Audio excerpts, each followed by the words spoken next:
TV one के निहायत दिलचस्प ड्रामों और एंटरटेनमेंट से भरपूर शोज किसी भी वक्त देखने के लिए हमारी वेबसाइट विजिट करें या हमारे यूट्यूब चैनल को सब्सक्राइब करें और बेल आइकॉन पर क्लिक करें।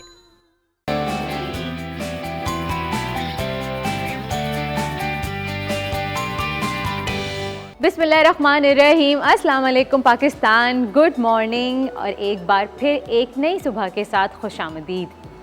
आज वो एनर्जी नहीं ला पा रही मैं अपने अंदर, आज मैं उस तरह से आपको वेलकम नहीं कह पा रही जैसे हर रोज़ सुबह मैं एक बड़ी सी स्माइल के साथ आपको कहती हूँ कि गुड मॉर्निंग पाकिस्तान। आज दिल नहीं चाह रहा, आज दिल इसलिए नहीं चाह रहा क्योंकि पिछले 2 दिनों में हमने जो कुछ भी देखा है, चाहे वो न्यूज़ में हो चाहे सोशल मीडिया पे हो, उस सानहे से हम सब बखूबी वाकिफ़ हैं। ज़िंदगी बड़ी बेमायनी सी है, बड़ी बेमकसद है ये ज़िंदगी। आप सोचिए, आप ख़ुद बताइए कि किसने सोचा था कि जो लोग सैर व तफरीह के लिए जा रहे हैं, स्नोफॉल एंजॉय करने के लिए जा रहे हैं, उनके सामने ऐसे हालात होंगे, वो इस बुरी तरह से फंस जाएंगे कि अपनी जान से हाथ धो बैठेंगे।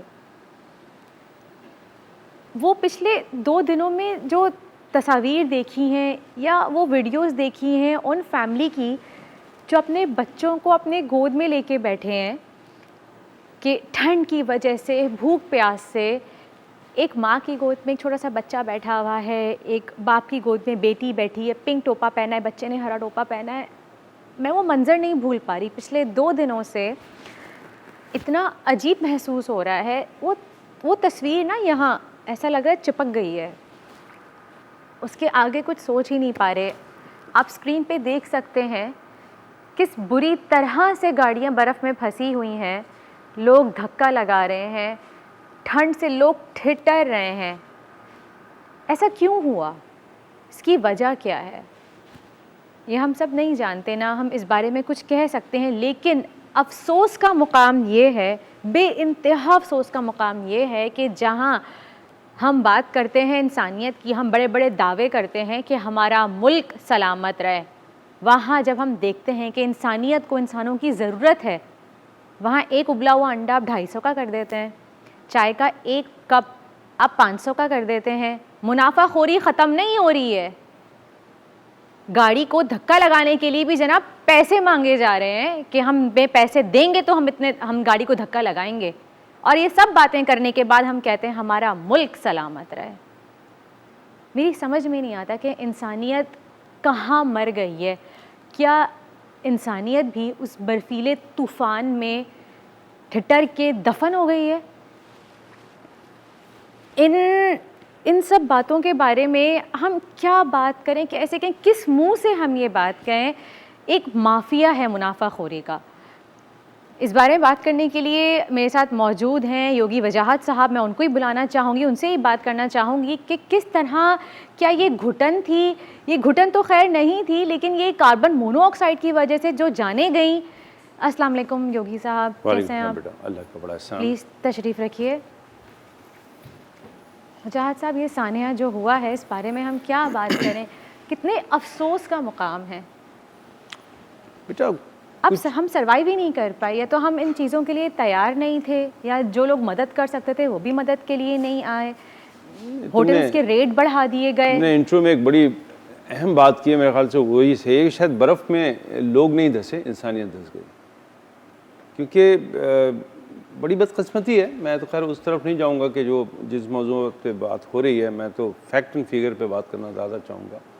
लेकिन बड़ा अफसोस होता है बेटा कि जिन शहरों में दस्तरखान के नाम पे हर वक्त हम खाना तकसीम करते हैं, वही लोग जब कहीं जाते हैं तो उनको खाने के कितने पैसे देना पड़ते हैं हमें पता है। जो होटल का रेट, जिस होटल के रेट पर नाइट 5,000 तक का है, वो 25,000, जो 20,000 का है वो 75-80 हज़ार। देखिए इस वक्त जो सानिया हुआ ना, उसके हवाले से शायद अगर हम बात करें तो ये फिर थोड़े दिन के बाद किसी और सानिया पे बात हो रही होगी, हम ये भूल चुके होंगे। हमारा मसला ये है कि हम हादसात पे बात करते हैं, हम इक़दामात पे बात आप देखें ना पीछे, ये देखें हालत, देखें ये किस तरह से गाड़ियाँ धसी हुई हैं बर्फ़ के अंदर, और लोग पैदल चल रहे हैं। अच्छा, बहुत से लोग ऐसे भी हैं जो पैदल निकल गए अपनी गाड़ियां छोड़ के, तो शायद वो बच भी गए। जो लोग गाड़ियों में ही रह गए उनकी मदद को कोई ना आया और लाइन से गाड़ियां खड़ी हुई हैं। और भी पिक्चर्स अगर हैं हमारे पास तो मैं चाहूँगी कि हम दिखाएं। ये देखिए, ये देखिए, ये देखिए अब क्या हाल क्या है। इसमें हम अपनी आर्मी को, रेंजर्स को थैंक्स कहना चाहेंगे कि thanks to all of them कि उन्होंने मौके पे आके मदद की। ये देखें कि आर्मी किस तरह से मदद कर रही है, गाड़ी निकालने की कोशिश कर रही है। आप देख रहे हैं मजाद साहब? जी बिल्कुल, ये बड़ा तल्ख बहुत ही ज़िंदगी की एक तल्ख हकीकत है जिस बारे में बात करते हुए भी अजीब सा महसूस हो रहा है। हम, क्योंकि हमें पता हम आज बात कर रहे हैं, कल बात करेंगे, फिर कुछ अरसे बाद फिर हम नॉर्मल रूटीन पे आ जाएंगे और फिर हम कल किसी और चीज़ के बारे में बात कर रहे होंगे। क्या मैं आपसे पूछती हूँ ये बात, क्या ये ज़रूरी है कि किसी की मदद करने के लिए या किसी बारे में सोचने के लिए हमें हम कई जानों के नुकसानात या नजराने पेश करें, उसके बाद हम सोचेंगे कि अच्छा जी अब ये जानें चली गई हैं, अब इस बारे में हम कुछ सोचते हैं या अब अगली बार हम ऐसे करेंगे? ऐसा क्यों सोचते हैं हम? मिसमैनेजमेंट है। और मेरे ख्याल से जब आप किसी साने का पहले से इदराक नहीं रखते तो फिर ये तमाम पहलू आते हैं। मैं क्योंकि सर्वाइवल टेक्निक सिखाता हूँ और मुझे एजाज़ रहा कि मैं ग़ुलाम इसाक़ खान यूनिवर्सिटी में 2 दफ़ा कैंपिंग के लिए बुलाया गया ताकि मैं उन बच्चों को लेके जाऊँ, और हम तकरीबन 100 से ज़्यादा लोग गए। तो मैंने देखा कि अक्सर लोग उन्होंने सिर्फ लकड़ियाँ पकड़ी हुई हैं पहाड़ पर चढ़ते हुए। तो मैंने उनसे पूछा कि ऐसा आपने क्यों किया? कहते सर कोई चीज़ आएगी तो हम हटा देंगे। तो मैंने कहा बेटा ये जो स्टिक टाइप की आपने लकड़ी ली हुई सिंपल, इससे तो कुछ आप कोई शाख भी नहीं रोक सकते। वहाँ पे आपको वी शेप की कोई चीज़ लेना पड़ती है जिससे कि आप किसी शाख को रोक सकें, अगर सांप ये आया तो उसको रोक सकें। सही, आप तो बाकायदा ट्रेनिंग देते हैं कि how to survive in these kind of situations. तो हम मज़ीद आपसे इस बारे में बात करेंगे। एक ब्रेक का वक्त हो गया है, लेकिन मैं ब्रेक पे जाने से पहले एक रिक्वेस्ट करना चाहूँगी तमाम मेरे व्यूवर से कि प्लीज़ बराए मेहरबानी हाथ जोड़ के आपके सामने रिक्वेस्ट कर रही हूँ कि जब आपको पता है कि मौसम के हालात इतने ख़राब हैं, महकमा मौसमियात ने ऑलरेडी अलर्ट जारी कर लिया है, तो बराए मेहरबानी अपने छोटे बच्चों को, अपनी फैमिली को गाड़ी में लेके एक रिस्क ना लें। जब आपसे कहा जा रहा है कि आप चले जाएं, उस जगह पे इतनी गुंजाइश नहीं है कि वो अकोमोडेट कर सके इतने सयाहों को, तो ना रिस्क लें प्लीज़। एक छोटा सा ब्रेक लेते हैं, उसके बाद फिर कंटिन्यू करते हैं।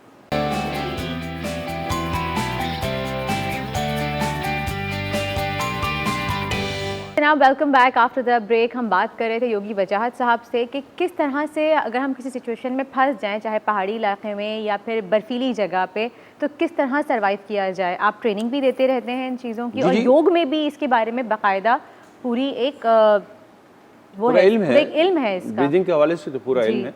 लेकिन बेटा जहाँ पे हम बात करें इस तरह के वाक़यात है, उसमें 2 बड़े पहलू, मैं अपनी आसान ज़बान में बात करूँगा, टेक्निकल टर्म्स में नहीं करूँगा। आसान तरीन चीज़ों में 2 चीज़ों का इदराक। पहले तो आगही, जहाँ आप जा रहे हैं सतह समंदर से कितना बुलंद है, वहाँ पे क्या मामलात हैं, उसकी आगही, टेम्परेचर, ये।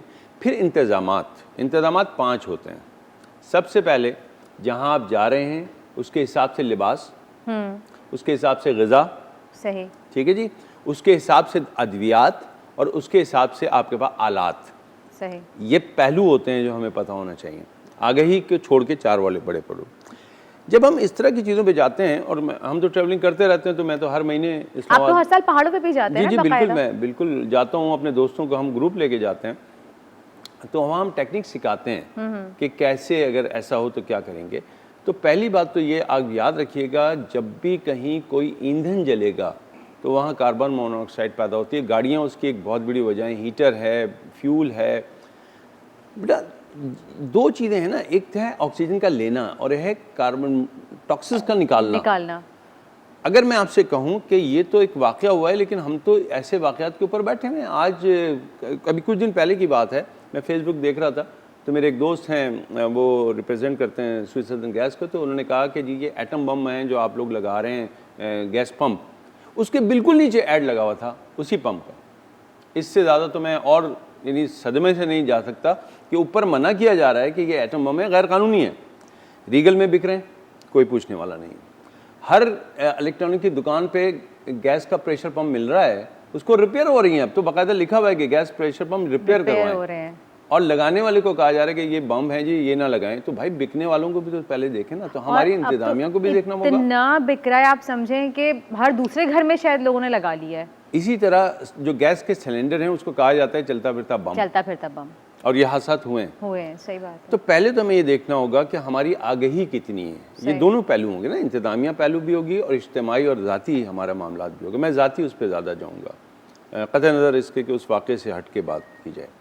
तो देखिए, जब आप कहीं जाते हैं तो आपको ये जहन में रखिएगा कि जब भी आप गाड़ी चलाते हैं या आप किसी ऐसे कमरे में बैठते हैं जहाँ पे एसी चल रहा है, तो उसका काम क्या है, उस हवा को रोटेट करना। बाहर की कोई हवा तो नहीं आ रही, तो थोड़ी देर के बाद वहाँ पे कार्बन डाइऑक्साइड, मोनोऑक्साइड बढ़ती चली जाएगी अगर लोग ज़्यादा हैं।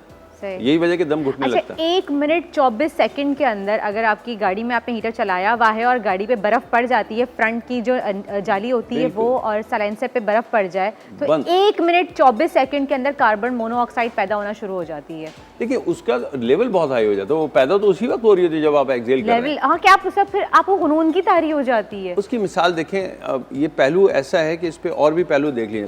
बारिश हो रही है तो हम क्या करते हैं, शीशे चढ़ा देते हैं। सही, ठीक है जी। सही। उस वक्त भी हम उसी माहौल में होते हैं जो कि इस सानहे में हुआ है। सही। अक्सर ड्राइवर जो है बेहोश हो जाते हैं, और ये हमारे एक जानने वाले के साथ शारे फैसल पे हुआ बारिश में। पूरी फैमिली रुकी हुई है, पीछे से हॉर्न दे रहे हैं। जब वो आए तो पता चला कि अंदर बेहोश हुए हैं लोग, वो बेचारे बाहर से कहीं से आए हुए थे। तो वो कैसे होता है? और इसलिए ब्रीदिंग टेक्निक्स बताएं आप हमें। जब आपको बेसिक चीज में पहले बता दूं कि जब आप ऑक्सीजन निकाल रहे हैं, कार्बन डाइऑक्साइड, और आप एक छोटे से हिस्से में है, तो थोड़ी देर के बाद 5 आदमी तो इतनी कार्बन डाइऑक्साइड निकाल चुके हैं कि वहाँ कोई भी नहीं बच सकता। आपको लाजमी तौर पर शीशे थोड़े से नीचे करना पड़ेंगे। आपको सर्दी लगेगी लेकिन आप बच जाएंगे। ठीक है।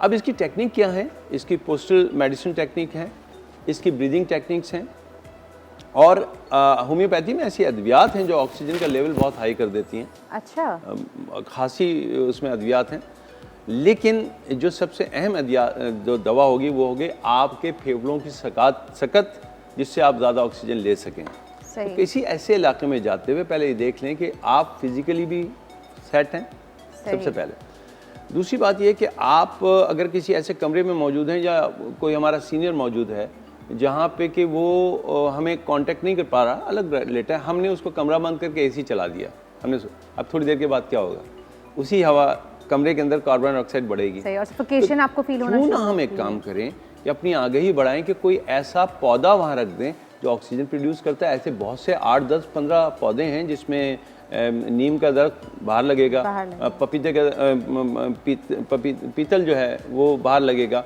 लेकिन अंदर आप एलोवेरा का पौधा तो रख सकते हैं, आप मनी प्लांट तो रख सकते हैं, आप स्नेक प्लांट तो रख सकते हैं, आप तुलसी रख सकते हैं।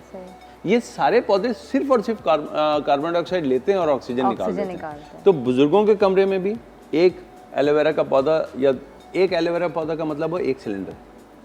तो आप ऐसे, आपने क्या कहा? 1 सिलेंडर ऑक्सीजन, 1 सिलेंडर ऑक्सीजन का 1 एलोवेरा के पौधे का मतलब है वो हर वक्त आपको कार्बन डाइऑक्साइड ले रहा है और ऑक्सीजन दे रहा है। तो अब अगर आपके माहौल में भी हम बैठे हैं तो हमने, जैसे कि इस वक्त ये रखा हुआ है, हमने करीब में मनी प्लांट भी रखा बिल्कुल रखा हुआ है, ये ऑक्सीजन पैदा करेगा।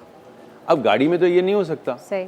तो भाई गाड़ी में आप ये करेंगे, ठीक है आपको सर्दी लग रही है, आप सर्दी के लिए जा रहे हैं, थोड़ा था आपने शीशा नीचे करना है। मिसाल मैं आपको देता हूँ, यहाँ से हैदराबाद का सफ़र हो रहा है, सब लोग निकले, अक्सर जाते हैं तो 4 की जगह 5 ही बैठ जाते हैं ना, 5 लोग एक गाड़ी में सफ़र कर रहे हैं। याद रखिएगा, जब टूल प्लाजा को हम क्रॉस करेंगे तो उस वक्त भी हमें शीशे नीचे करके वो देना है, ऑक्सीजन कवर अप हो गई। अब यहाँ से हम रवाना हुए, नूरियाबाद तक उस गाड़ी के अंदर इतनी कार्बन मोनोऑक्साइड बढ़ चुकी होगी कि आपको लगेगा कि आप कहीं रुकें और गहरी सांस लें। बेहतर है कि अल्लाह सुब्हान तआला ने जो मौसम दिए हैं उसको थोड़ा सा इदराक करते हुए चलें, और गाड़ी को मुकम्मल तौर पे लॉक शहरों में भी ना करें, क्योंकि गुनूदगी होती है, लोग चक्कर आ जाते हैं। अच्छा वजाहत साहब, ऐसा भी होता है ना कि जब आपको कार्बन मोनोऑक्साइड की ज़्यादती होती है और ऑक्सीजन नहीं मिलता तो आपको उस वक्त सफोकेशन या दम घुटने की कैफियत महसूस नहीं होती, आपको ऐसा लगता है कि आपको नींद आ रही है, थकन सी हो गई है, बस थोड़ी देर के लिए सर टिका लें, तो आपको खुद नहीं पता होता कि आप जस्ट एक लम्हे के लिए सोएंगे और मौत की आगोश में सो जाएंगे। देखिए, उसकी मेडिकल रीज़न बड़ी सिंपल है। आपका जिस्म सबसे ज़्यादा ऑक्सीजन इस्तेमाल करता है, जो आप ऑक्सीजन लेते हैं सबसे ज़्यादा आपका ब्रेन इस्तेमाल करता है। ऑक्सीजन की कमी का सबसे पहले मुतासिर कौन होगा? ब्रेन। तो एक अजीब सी गुनूदगी आएगी। अब वो गुनूदगी फैसला करने की सलाहियत को भी ख़त्म कर देती है। तो इंसान को खुद समझ नहीं आ रहा होता कि इसको शीशा नीचे करे या गिर जाए। तो वही तो कि उस वक्त उनके पास कोई ऑप्शन नहीं था, इसीलिए उन्होंने देखिए, शीशे वहाँ की के जो- बाहर जगह तो गाड़ियों में हमने देखा है गाड़ियाँ इतनी धसी हुई है कि शीशे भी शायद नहीं खुल पा रहे। हमने कई जगह ऐसा किया है कि हमारी गाड़ी ख़राब हुई, हमने गाड़ी ही छोड़ दी वहाँ, और हम करीब तरीन जो भी पनागाह, करीब तरीन जो चीज़ थी यानी ह्यूमन कांटेक्ट था, हम वहाँ पहुँचे। ऐसा हमारे साथ भी हुआ। हम अपर केल में थे, वहाँ पे बहुत सारे लोग होते हैं, लेकिन कोई बात नहीं, हमारी गाड़ी इस तरह ख़राब हुई कि वो बिल्कुल ही ख़राब हो गई। हमने बजाय इसके कि उसको ठीक ठाक करके चलाने की कोशिश करते, हमने वहाँ गाड़ी छोड़ी और हम वहाँ गए जहाँ से हमें कोई हेल्प मिल सकती थी। हमने बोली, ख़वातीन को हमने एडजस्ट किया, वहाँ पे कुछ लोगों को छोड़ा, सामान को बाहर निकाला, गाड़ी क्योंकि हमें लग रहा था कि ये नहीं तो चलेगी। आप मैनेज करें। पानी में जब गाड़ी फंस जाती है तब भी यही होता है कि लोग गाड़ी बचाने की कोशिश में उसी के साथ चले जाते हैं, हालांकि उसी वक्त शीशा तोड़ें और बाहर निकल जाएं। वही अफसोस का मुकाम यही है ना वजाहत साहब, कि एक तो होटल के रेंट्स ओह 70-80 हज़ार तक पहुंच गए थे, और फिर अगर बेचारे वो लोग, अब वही बात है ना कि शायद हमें इतनी अवेयरनेस नहीं थी लोगों को, कि उनको लगा कि हम ठंड में यहाँ पे बैठे हुए हैं हीटर चला के तो शायद हम सेफ हैं। उनको नहीं लगा कि हम बाहर जाएंगे, आगाही नहीं थी कि अगर हम बाहर जाएंगे तो ठंड में बच्चे बेचारे, हम सब बड़े बुजुर्ग जो भी थे, ठंड से हम मर जाएंगे। तो उन्होंने वो उस ऑप्शन पे जाने से बेहतर समझा कि हम गाड़ी में ही बैठे रहें, हल्के से हीटर्स ऑन कर लें। लेकिन उनको ये नहीं पता था कि जब बर्फ़ की वजह से गाड़ी चोक हुई है उनकी, तो वही कार्बन मोनोऑक्साइड पैदा करके उनकी जान की रिस्क देखिए बेटा, यहाँ पे एक और मामला आएगा। मरी कोई ऐसी जगह नहीं है, मुज़ाफ़ाती इलाका नहीं है। वहाँ पे आप जाएं तो गेस्ट हाउस, रेस्ट हाउस, बड़े बड़े बंगले और सब बने हुए हैं। ये इदराक ही नहीं हो सकता किसी को कि उस जगह पे जहाँ पे इंसानी आबादी बिल्कुल साथ साथ है, इतना बड़ा हादसा हो जाएगा। तो वो तो ये समझ के कि थोड़ी देर की बात है, सही हो जाएगा। तो ये तो उस गलतफहमी का भी शिकार हुए, और अल्लाह ताला उनकी मग़फ़िरत फरमाए। ये बहुत बड़ा वाक़या है, मैं तो इस पर बात करते हुए खौफ खा रहा हूँ। लेकिन एक वाक़या कोट करना चाहूँगा। जी बिल्कुल। मैं अपनी फैमिली के साथ, अपनी वाइफ के साथ जब शादी के हम बाद गए, तो मुझे एक ने कहा कि जी वहाँ पे एक होटल है, मैं नाम लेना पसंद करूँगा क्योंकि बात को समझिएगा आप। कराची होटल बहुत अच्छा है। उसने मुझे उसका नंबर दिया, बहुत अच्छा दिया। हम घूमते घामते माल रोड से पहुँचे, देखा कराची होटल लिखा हुआ है, लेकिन समझ नहीं आया, वैसा नहीं था जैसे उसने कहा था। बहरहाल अंदर गए, उसने फ़ौरन हमसे 2 दिन का किराया लिया, और जब हम रूम में गए तो उसमें इतनी बदबू थी कि मैं वापस आ गया। मैंने कहा भाई ये कौन सा रूम है, इसमें तो लग रहा है कि जैसे पानी भरा हुआ था थोड़ी देर पहले। भाई यही होता है। मैंने उस दोस्त को फ़ोन किया, मैंने कहा यार तुमने किस होटल का बताया? कहते कहाँ पे हो? मैंने कहा मैं कराची होटल में हूँ। कहते उससे बात कराओ। उसने बात की, वो आदमी नहीं था। हाँ, थोड़ी देर के बाद मुझे उसने कहा तुम कहाँ गए, ये वो कराची होटल तो नहीं है। मैं बाहर निकला तो उसके आगे न्यू छोटा सा लिखा हुआ था, वो न्यू कराची होटल था, और मैं कराची होटल ढूंढ रहा था। क्या इंतज़ामिया का ये फ़र्ज़ नहीं है कि इतने बड़े धोखे जो दिए जा रहे हैं उनको चेक करें? ये मेरा काम है, मैं सयाह हूँ, वहाँ घूमने गया हूँ, मुझे कोई अथॉरिटी, मेरा कोई जानने वाला नहीं। आपको हैरत होगी कि हम जाते हैं, अब तो हम वहाँ पे जाके एक फ़्लैट किराए पे लेते हैं 15 दिन के लिए। हम नीचे से सब्ज़ी ख़रीदते हैं, हम मरी में रहते हुए नीचे से सब्ज़ी लाते हैं, गोश्त लाते हैं, हमारे पास अपना सारा को पकाने का होता है। हम होटल से नहीं खाते क्योंकि हमने देख लिया। फिर वही वाली बात कि जो यहाँ पे इतने सखी हैं, वहाँ जाके कैसे मिस्कीन बनना पड़ता है। ये तल्ख़ हकीकत है। हुकूमत को उन दिनों में दुनिया का उसूल है, जब कोई त्यौहार आता है चीज़ें सस्ती हो जाती हैं। ये कौन से लोग हैं जो रमज़ान में खजूर तक महंगी कर देते हैं, फिर जन्नत के मुतलाशी। मैं माफ़ी चाहता हूँ, मैं चाह रहा था कि मैं अल्फाज को ना बोलूँ। तुमने तो बहुत सिंपल कहा कि हम वतन की बात करते हैं। अरे हम तो जन्नतों की बात करते हैं, लेकिन जब जन्नत के दर खुलते हैं तो हमारे खजूर और फल महंगे हो जाते हैं। हकीकत। ये कौन से लोग हैं जो, और अल्लाह ने कुरान में इसीलिए कहा है, इसलिए कहा है कि जो मुझसे मजाक करेगा मैं उससे मजाक करूँगा। हमने मजाक बना के रख दिया है, हमने इंसानी ज़रूरियात को कारोबार बना दिया। कितने अफसोस की बात है कि जहाँ पे वो चीज़ें जो ज़रूरी हैं बचने के लिए वो बिक रही हैं और महंगे दामों बिक रही हैं, वहाँ तो वो तकसीम हो जाती है। फ़ायदा उठाया जा रहा है ना चीज़ों का, मुनाफाखोरी ख़त्म नहीं हो रही है। बेहिसी के लिबादे जब लोग ओढ़ लें तो फ़र्क नहीं पड़ता कि वो नज़र कैसे आ रहे हैं। सही, बहुत बहुत शुक्रिया योगी वजाहत साहब, आपने हमें सिखाया। हम इंशाअल्लाह कोशिश करेंगे कि आपके साथ बाकायदा एक पूरा सेशन रखें, बाकायदा एक ट्रेनिंग की हम टिप्स बताएं कि किस तरह से आप अगर कहीं फंस जाएं तो आप कैसे सर्वाइव कर सकते हैं। जनाब एक वक्त छोटे से ब्रेक का, मिलते हैं आपसे एक छोटे से ब्रेक के बाद।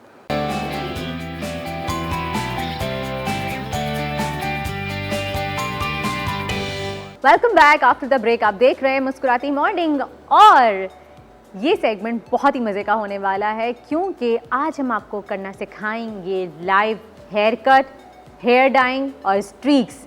हेयर डाइंग या हेयर से रिलेटेड कोई भी चीज़ हो, आजकल बड़ी फैशन में इन है और सब लोग डिफरेंट शेड्स करवाना चाह रहे हैं कलर्स के। कभी कोई कहता है कि यार स्ट्रीक्स इन है, कभी हम कहते हैं कि नहीं आजकल ओम्ब्रे बहुत ज़्यादा चल रहा है, तो कोई कह रहे हैं नहीं जी सिंगल टोन कलर बहुत ज़्यादा इन है। तो आफ्टर ऑल आखिर फैशन में इन क्या है और किस तरह से कर सकते हैं आप, और ये तमाम ट्रीटमेंट्स प्रोसीजर्स करवाने के बाद आप किस तरह से अपने बालों को प्रोटेक्ट कर सकते हैं डैमेज होने से, इसके लिए हम बात करेंगे। हमारे साथ आज मौजूद हैं बख्तावर हसन, हेयर स्टाइलिस्ट हैं, आर्टिस्ट हैं, होम स्टूडियो इनका क्लिफ्टन में है, ब्लॉक 2 3 साल से रन कर रही हैं। अस्सलाम वालेकुम। वालेकुम सलाम। कैसी हैं आप? अल्हम्दुलिल्लाह ठीक ठाक, आप सुनाएं? बिल्कुल ठीक। बख्तावर ये बताइए आजकल क्या इन है? सिंगल टोन शेड चल रहा है बालों में या फिर मल्टी कलर चल रहा है, ओम्ब्रे इन है या डार्क शेड्स चल रहे हैं? अब इतने नए टेक्निक्स आ गए हैं कि there is so much to hair colouring now. So देखा जाए जो एक पुराने ज़माने में कैप फॉइलिंग और जो नॉर्मल स्ट्रीक्स होते थे, अब वो तो इन नहीं रहे हैं, बट उसकी जगह जैसे बालियाज आ गया है। There are so many different ways to do balayage. Balayage ombre भी एक चीज़ है, पहले तो ओम्ब्रे होता था, बालियाज ओम्ब्रे आ अब गया बालियाज है। ओम्ब्रे क्या है ये आप बताएंगी हमें? अच्छा, ओम्ब्रे तो ये होता था कि जो फुली हम लोग नीचे वाली जो लेंथ पे है उस पे फोकस करते थे। बालियाज ये है कि बालियाज में हम थोड़ा ट्रांजिशन देते हैं, थोड़ा सा जो हम ओम्ब्रे को है उसे स्ट्रीक फॉर्म में थोड़ा ट्रांजिशनली बेबी लाइट्स दे के और फिर ओम्ब्रे देते हैं, ताकि वो जब ग्रोथ हो तो ज़्यादा हार्श ग्रोथ ना हो। अक्सर ओम्ब्रे में ये होता था कि एक हार्श लुक आता था, बालियाज ओम्ब्रे थोड़ा सा सॉफ्ट और सटल लुक देता है बालों में। एंड आजकल हर कोई ज़्यादातर यही चाहता है कि ब्लेंडेड लुक हो, ज़्यादा सटल लुक हो और एक अच्छा कलर भी उनके स्किन टोन के हिसाब से हो जाए। हाँ, ये बड़ा इंपॉर्टेंट है कि स्किन टोन के हिसाब से या आपके बालों के टेक्सचर के हिसाब से कौन सा हेयर कलर सूट करेगा, स्पेशली हेयर कट भी कौन सा सूट करेगा। ये बहुत इंपॉर्टेंट है। हमारे साथ हमारी मॉडल भी मौजूद हैं, इन पे ऑलरेडी कुछ हो रहा है, फॉइल्स वगैरह लग रहे हैं इन पे। हम क्या कौन सा हेयर डाई कर रहे हैं? एक्चुअली हम इनके लिए कॉम्बिनेशन कर रहे हैं बालियाज और हाइलाइट्स का। एंड जैसे इनकी अगर स्किन टोन देखी जाए तो इनकी न्यूट्रल स्किन टोन है, right? It's more towards a warmth, under tone जो है इनकी स्किन की वो वार्म टोन है, तो हम इन्हें थोड़ा वार्म टोन्स में ही बालियाज करेंगे और जो कि इनके स्किन टोन के हिसाब से भी सूट करे और इनके आई कलर के हिसाब से भी। आई कलर मैटर्स अ लॉट। अच्छा जी, वहाँ पे मैं देख रही हूँ, मुझे नज़र आ रहा है यहाँ से कि आपकी एक हेयर पैलेट भी रखी हुई है हेयर कलर की, तो आइए उसको देख के बात करते हैं और हमें बताएं कि आपने क्या कौन सा कलर जो है वो सजेस्ट किया है के बालों के लिए। अच्छा जी, ये देखिए ये पैलेट रखी हुई है पूरी, इसमें से आप बताइए कौन सा कलर आप कर रही हैं? एक्चुअली हम इनको थोड़ा सा न्यूड बेज में जाएंगे इनकी तरफ और उसमें हल्का सा वार्म टोन्स भी हो। जैसे फॉर एग्जांपल ये जो टोन है, हम थोड़ा सा इस टोन को और इनके ही नेचुरल बेस को हल्का सा शिफ्ट इनके हेयर कलर जो है वो डार्क है जी, ब्लैक है आई गेस, डार्क ब्राउन है? नहीं, black it's a dark brown, dark brown, बिल्कुल जेट ब्लैक भी नहीं है इनके बाल। तो हम ज़्यादा इनके बेस टोन को शिफ्ट भी नहीं करेंगे ताकि एक बहुत ज़्यादा हार्श लुक भी ना आए। इनका डार्क ब्राउन पे ही बेस हम लोग डार्क ब्राउन में ही बेस देकर हाईलाइट्स और बालियाज को बहुत अंदर अच्छी तरह ब्लेंड करेंगे फॉइल्स में, ताकि जब ओवरऑल ट्रांजिशन आए तो वो जब हाईलाइट्स एंड बालियाज इनके बेस टोन में ब्लेंड हो रहे होंगे तो वो जैसे यही लगेगा इनका खुद का बेस टोन भी लाइटर साइड की तरफ है, लेकिन वो लाइट होगा नहीं। अच्छा, वो होगा डार्क। चलें, ये तो फिर हमें देखना पड़ेगा कि किस तरह से ये होगा जिस तरह से आप बता रही हैं। तो ये तो बहुत ज़्यादा मिक्स एंड मैच मल्टी चीज़ें लग रही हैं। अच्छा, आजकल फैशन पे बीच में इनका रेड स्ट्रीक्स चल रहे थे, एक आपके अंदर बालों में आप एक जैसे एक ब्लू कलर की आपने जी, उन्हें अंडरलाइट्स कहते हैं। हाँ, बिल्कुल वो बिल्कुल आपके नेप एरिया में अंडरलाइट्स दे देते हैं, वो बिल्कुल कलरफुल। तो इससे कलर बहुत आपके हेयर बहुत डैमेज होते हैं, बिकॉज ब्लू कलर लाने के लिए अगर आप ऑरेंज या येलो शेड पे जाएं तो उसके लिए आपको कट डाउन बहुत ज़्यादा करना पड़ता है, बहुत ज़्यादा। ऑब्वियसली हमें high volume of developer use करना पड़ता है जिसकी वजह से डैमेज भी काफ़ी होता है। लेकिन अब आजकल इतनी ज़्यादा न्यू टेक्नोलॉजी हेयर में भी आ गई है related to serums, related to bond treatments, जो कि हम केराटिन और ये सारी ट्रीटमेंट्स आई हैं ताकि हम डैमेज को मिनिमाइज़ कर सकें। तो ये एक तरीके से हमारे लिए बहुत हेल्पफुल है। अच्छा जी, सही। अच्छा चलिए हम यहाँ पे दिखाते हैं कि किस तरह से ये फॉइल्स लगा रही हैं बालों में। अच्छा, ये आप बैक कॉमिंग क्यों कर रही हैं? बैक कोमिंग क्यों कर रही हैं? बैक कोमिंग इसलिए कर रहे हैं ताकि एक ट्रांजिशन आए। क्या हो जाए? ट्रांजिशन आए, ग्रोथ जो है, ग्रोथ की ट्रांजिशन बहुत ज़रूरी है। अच्छा, आप इधर आ जाए ताकि यहाँ पे आके बात कीजिए ना, ताकि हम आपको देख भी सकें।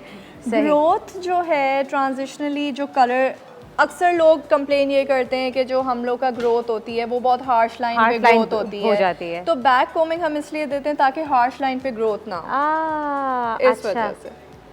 अच्छा, आपने यहाँ पे मैं देख रही हूँ कि आप जो ये इनके कलर लगा रही हैं वो आप रूट से आई थिंक 2 से 3 इंच बाल छोड़ रही हैं, तो उसका रीज़न क्या है? उसका रीज़न ये है कि अगर बिल्कुल रूट से लेते हैं तो वो बिल्कुल जैसे हार्श स्ट्रीक्स नहीं आ रहे होते, बकायदा नज़र आते हैं। हाँ। वो नज़र आते हैं। और ये भी इसी वजह से भी कहते हैं कि हम रूट्स को छोड़ते हैं ताकि बाल ज़्यादा डैमेज ना हो रूट से, वरना बाल हेयर फॉल ज़्यादा होता है। ये भी एक वजह है, ये भी एक अच्छा वजह है, जी। क्योंकि obviously we are using very harsh chemicals, तो उस वजह से हम लोग थोड़ा रूट्स को अवॉइड ही करते हैं। सही। चलें जी, यहाँ पे आप देख सकते हैं किस तरह से ये पार्टीशन कर रही हैं और यहाँ भी हेयर डाई करेंगी। मैं चाह रही थी कि दिखा दूँ आपको कि कितना नीचे से ये कर रही हैं, ये स्ट्रीक्स कर रही हैं यहाँ पे बालियाज और ओम्ब्रेओ मिक्स।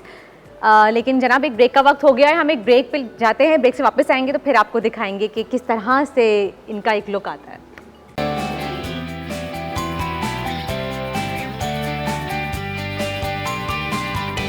जी जनाब, वापस आ गए हैं हम ब्रेक से और इतना इंटरेस्टिंग प्रोसीजर चल रहा है यहाँ पे कि हम लगे हुए थे इसमें। यहाँ पे फॉइल्स लग रही हैं, बालों में स्ट्रीक्स दी जा रही हैं और ये देखिए जैसे मैं आपको बता रही थी कि ब्रेक पे आने से पहले मैं आपको दिखाऊंगी। अगर हम थोड़ा सा टर्न करके यहाँ पे आप लगा रही हैं तो उनको दिखाएं कि 2 से 3 इंच ये देखिए ये लगा हुआ है यहाँ पे, ये फॉइल आप देख सकते हैं कि इन्होंने 2 से 3 इंच बालों को छोड़ के फिर कलर लगाना स्टार्ट किया है। अच्छा बख्तावर, ये अमूमन होता है कि हम जब भी बाल डाई करवाते हैं या स्ट्रीक्स लेते हैं व्हाटएवर, तो हमारे बाल डैमेज इतने ज़्यादा हो जाते हैं कि बीच में से बाल टूटना शुरू हो जाते हैं या फिर हेयर फॉल बहुत ज़्यादा बढ़ जाता है, तो इसकी वजह क्या होती है? एक्चुअली वजह ये होती है बिकॉज ऑब्वियसली इतने high volume of developers use हो रहे होते हैं, दे आर डैमेजिंग। अक्सर जो मेरे पास क्लाइंट्स आती हैं मैं उन लोग को यही समझाती हूँ that you are getting a colour done, लेकिन आफ्टर केयर बहुत ज़्यादा ज़रूरी है। और आफ्टर केयर में हमें क्या करना चाहिए? देखिए, आफ्टर केयर में ऑब्वियसली प्रोडक्ट्स काफ़ी एक्सपेंसिव होते हैं, everyone can not afford it, लेकिन शैम्पू एंड मास्क बहुत ज़्यादा कंसिडर किया जाता है, जो कि लोग एक कैटेगरी होती है ड्रग स्टोर शैम्पूज़ की और एक कैटेगरी होती है प्रोफेशनल शैम्पूज़ की। तो आफ्टर दीज ट्रीटमेंट्स हम लोग रेकमेंड करते हैं थोड़े प्रोफेशनल शैम्पूज़ एंड मास्क। तो कुछ स्पेसिफिक मेंशन होता है उन शैम्पूज़ के ऊपर कि हम वो स्पेसिफिकेशन देख के हम वो शैम्पू सिलेक्ट करें? एग्जैक्टली हर हेयर टाइप के हिसाब से, हर प्रोसीजर के हिसाब से हम शैम्पू और मास्क रेकमेंड करती हैं अलग से। अदरवाइज होम ट्रीटमेंट्स बहुत अच्छी हैं, aloe vera gel is really good for your hair. अच्छा, तो यानी कि हम जो ये होम रेमेडीज़ हमारी हैं हम वो भी अप्लाई कर सकते हैं, वो भी बहुत अच्छे होते हैं। एग्जैक्टली। अभी कितनी देर के लिए आप ये फॉइल्स लगे रहने देंगे? हम लोग एटलीस्ट 30 मिनट्स के लिए फॉइल्स लगे रहने देंगे and then we are gonna proceed with our application and blending. सही। और फिर उसके बाद अच्छा जी, एक और मॉडल भी हमारे साथ हैं, आप भी आ जाइए ताकि हम इनका हेयर कट करेंगे, इनका हेयर डाई करेंगे इनका भी। चलें जी, आइए। अस्सलाम वालेकुम। बिल्कुल ठीक, सर्दी हो रही है, आइए बैठिए। अच्छा जी, चलें जी। बख्तावर, अब इनके अब इनके कलर टोन के हिसाब से बताइए, इनकी स्किन टोन के हिसाब से, उनकी बालों की लेंथ देख के आप बताइए कि इनके ऊपर कौन सा हेयर कलर सूट करेगा। इनके लिए हम थोड़ा, अगर इनकी स्किन टोन देखी जाए तो it's a wheatish skin tone, लेकिन थोड़ा फेयर कॉम्प्लेक्शन की तरफ वीटिश है। So I think she can carry a very nice cool chocolate brown tone, तो हम इनके लिए वो कलर डेफिनेटली चूज़ करेंगे, एक कूल चॉकलेट ब्राउन, काफ़ी अच्छा लगेगा। कूल चॉकलेट ब्राउन, अच्छा। और इनके बाल सिंगल टोन में है, 1 लेंथ में है इनके, तो इनके ऊपर हेयर कट कौन सा अच्छा लगेगा? क्योंकि अगर हम इनका हेयर कट दें और फिर इनको कलर दें। देखें, इनकी वॉल्यूम अच्छी है। एक सेकंड, मैं बैक करना चाहूँगी ताकि हम कैमरा में दिखा सकें। ये देखिए, अब बताइए। देखें, अगर देखा जाए तो इनकी वॉल्यूम काफ़ी अच्छी है एंड ऑलरेडी लेयर्स दिए हुए हैं, तो हम क्या करेंगे, हम इनको लॉन्ग लेयर्स ही देंगे, ठीक है। हाँ, we would try to avoid this part, ये काफ़ी एक अजीब सी दुम जैसे होती है, बालों की दुम, वो लग रही है। ये क्यों होता है? क्योंकि उमूमन जब हम हेयर कट लेते हैं तो हमारे बाल बढ़ते तो हैं लेकिन पीछे से एक दुम निकल आती है, क्यों होता है ऐसा? एक्चुअली देखिए हम लोग लेयर्स देते हैं राइट, तो वो जैसे जैसे लेयर्स ग्रो होती जाती हैं तो ये निकल आती है, ये टेल निकल आती है। इसलिए हम रेकमेंड करते हैं that after every 2 months trimming बहुत ज़रूरी है। ओके, तो आप रिफ्रेश कराते रहें अपना कट, करवाते तो रहें कट। इनके कट से स्टार्ट करें, आप लॉन्ग लेयर्स देंगी? जी जी स्टार्ट करें इनके कट से, चलें जी। अच्छा भाई वो ज़्यादा शॉर्ट कह रही हैं कि मत कीजिएगा, लेंथ शॉर्ट मत मैं कीजिएगा। आपकी लेंथ बिल्कुल शॉर्ट नहीं करूँगी, आप ही की लेंथ में आपको फ्रेश लेयर्स दूंगी, ठीक है? सही। अच्छा बख्तावर यही बताइए कि किस फेस कट के हिसाब से, क्योंकि किसी का राउंड फेस कट होता है, किसी का थोड़ा सा डायमंड कट फेस होता है, तो किस तरह का हेयर स्टाइल सूट करता है और आजकल क्या इन है? क्योंकि सिंगल 1 लेंथ चल रही है आजकल, ये क्या? आजकल 1 लेंथ भी नहीं चल रही है, जो मैं कट इन पे करने लगी हूँ लॉन्ग लेयर्स, ये बहुत ज़्यादा चल रही है। इससे ये है कि वॉल्यूम भी आ जाता है और अगर आप कोई हेयर स्टाइल बनाना चाहें तो हेयर स्टाइल भी आसानी से बन सकता है। 1 लेंथ में फिर आप बाउंड हो जाते हो कि नहीं 1 लेंथ में सिर्फ यही hair style, specific hair style बन सकता है। लेयर्स में ये है कि जब लेयर्स में आप कर्ल्स या बीच वेव्स देते हैं तो वो एक अच्छा सा लुक, एक बाउंसी सा भी इफेक्ट आता है। इनके माशाल्लाह बाल भी बहुत अच्छे हैं, स्ट्रेट हेयर हैं इनके, लेकिन अगर किसी की फ्रीजी और कर्ली हेयर हो तो वो क्या हेयर कट लें, ये मैं पूछती हूँ। लेकिन हमारे साथ एक कॉलर भी मौजूद हैं, बात करते हैं उनसे। हेलो अस्सलाम वालेकुम सज्जाद। अस्सलाम वालेकुम Bhadra, good morning. Good morning, कैसी हैं आप? मैं बिल्कुल ठीक हूँ। मुझे बख्तावर से कुछ ज़रूरी क्वेश्चन करने हैं बालों के लिए। जी जी जी। अस्सलाम बख्तावर, मैं बहुत परेशान हूँ। मैंने 2 मंथ्स अगो केराटिन करवाया था तो मेरे बाल नीचे से ख़राब हो गए, मतलब। अच्छा, केराटिन आपने करवाया था आपके? अब वो 2 महीने बाद मेरी पार्लर वाली जो है वो मान रही है कि उन्हें खराब कर दिया उनकी, ठीक है, वर्कर्स ने। अच्छा ठीक मुझे उनके साथ क्या करना चाहिए? मुझे अपने पैसे रिटर्न करने चाहिए, मेरे बाल सही हो जाएंगे या क्या मुझे करना चाहिए? मुझे समझ में नहीं आ रही मैं क्या करूँ। बख्तावर के केराटिन ट्रीटमेंट से वाकई बाल खराब हो जाते हैं? डिपेंड करता है कि आपकी बालों की हिस्ट्री क्या थी। अगर आपकी बालों की हिस्ट्री में ऑलरेडी बहुत ज़्यादा ट्रीटमेंट्स हुई नहीं थी तो डेफिनेटली ख़राब हो जाते हैं।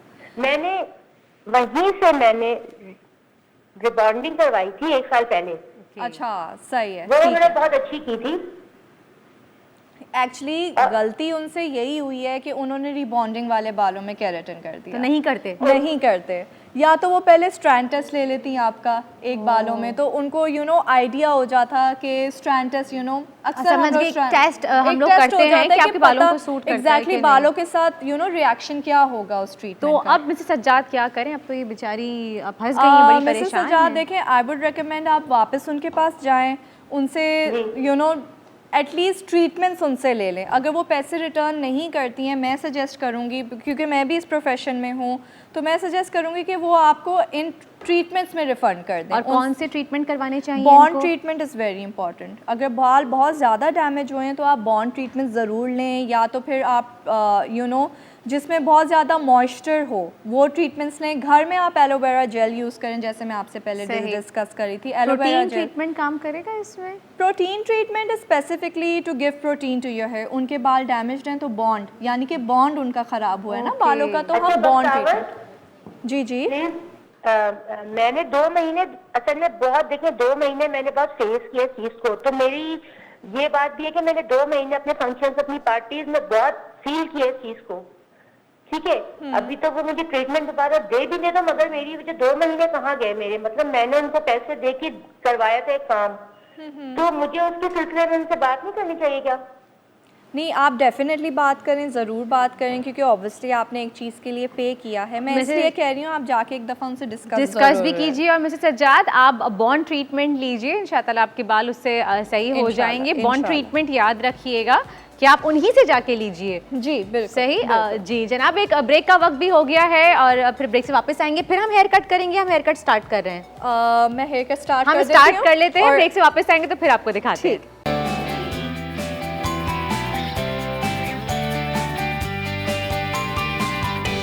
तो आप देख रहे हैं मुस्कुराती मॉर्निंग, और मुस्कुराती मॉर्निंग में इस वक्त मज़े का सेट लग रहा है हमारा। एक स्टूडियो भी हमने बनाया हुआ है यहाँ पे, हेयर स्टूडियो, जहाँ पे एक तरफ स्ट्रीक्स हो रही हैं, एक तरफ हेयर कट हो रहा है। और मैं बैठ के बड़े मज़े से एंजॉय कर रही हूँ, बख्तावर से गपशप कर रही हूँ।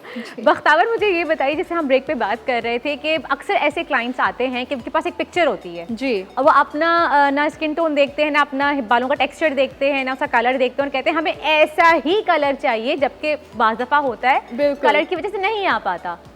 तो उस पर फिर आप कैसे डील करते हैं, क्या करते हैं? उन क्लाइंट्स को देखें, हमारी सबसे पहले कोशिश होती है कि हम उन क्लाइंट्स को मना करें। लाइक ऑब्वियसली वो उनके लिए सही नहीं है, वो उस वक्त शौकिया तौर पे तो करवा लेते हैं, लेकिन बाद में जाके घर में रिग्रेट कर रहे होते हैं, और ऐसा अक्सर हो चुका है।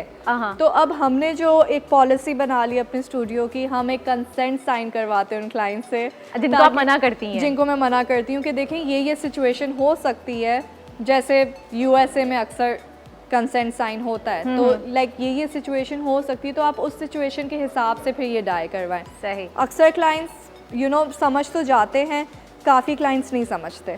क्योंकि बख्तावर, ये आप मुझे बताएं, जैसे सपोज अगर कोई बहुत लाइटर टोन पे जाना चाह रहा है, बेज की टोन में, और उनका टेक्सचर, उनके बालों का नेचुरल हेयर कलर जो है वो डार्क है, लाइक सपोज ब्लैक है, और उनका टेक्सचर भी वैसा नहीं है कि वही उनकी बालों पे स्लीकनेस या स्मूथनेस आएगी। जी जी जी, बिल्कुल। तो उसके लिए क्या है, मजीद केमिकल्स का इस्तेमाल करना पड़ता है, देखिए डेवलपर ज़्यादा यूज़ करना पड़ता है, या कट डाउन बहुत ज़्यादा हार्श किया जाता है? देखिए, कट डाउन तो ज़्यादा मैं प्रेफर नहीं करूँगी कि हार्श यूज़ किया जाए, वो इस वजह से क्योंकि कट डाउन जो है वो और ज़्यादा बालों को आपके ड्राई करता है। तो मैं उन लोगों के लिए ये सजेस्ट करती हूँ कि बिकॉज़ डाइज जो हैं वो आफ्टर एवरी वॉश भी कलर चेंज करते हैं और लाइट होते हैं। तो हम लोग जो डाई उस वक्त डिज़ाइन करते हैं वो इस हिसाब से डिज़ाइन करते हैं कि आफ्टर अ फ्यू वॉशेस वो कलर सेट हो जाए, instead of damaging the hair. Okay, तो आप 2-3 वॉश के बाद ना हो जाता है, लाइट सेट हो जाता है, लाइट हो जाता बिल्कुल। है। सही। अच्छा जी, कुछ पिक्चर्स भी हमारे पास मौजूद हैं, हम वो भी शेयर करना चाहेंगे आपके साथ। कुछ सेलिब्रिटीज़ हैं जिनके हेयर कट्स और हेयर डाई की पिक्चर्स हैं, आपको दिखाते हैं, और पिक्चर्स लगा सकते हैं हम प्लीज़। ये देखें, सज्जल अली। अच्छा, इनके ये देखिए, ये लॉन्ग कट है, हमेशा ज़्यादातर इनका यही रहता है ना, सेंटर पार्टिंग रहती है सज्जल की ज़्यादातर, और लॉन्ग वन लेंथ है या नीचे से शायद। लेकिन आई थिंक सज्जल ये बहुत अच्छे से कैरी कर लेते हैं। हाँ, इन पे सूट भी करता है, सूट भी करता है इन पे, राइट।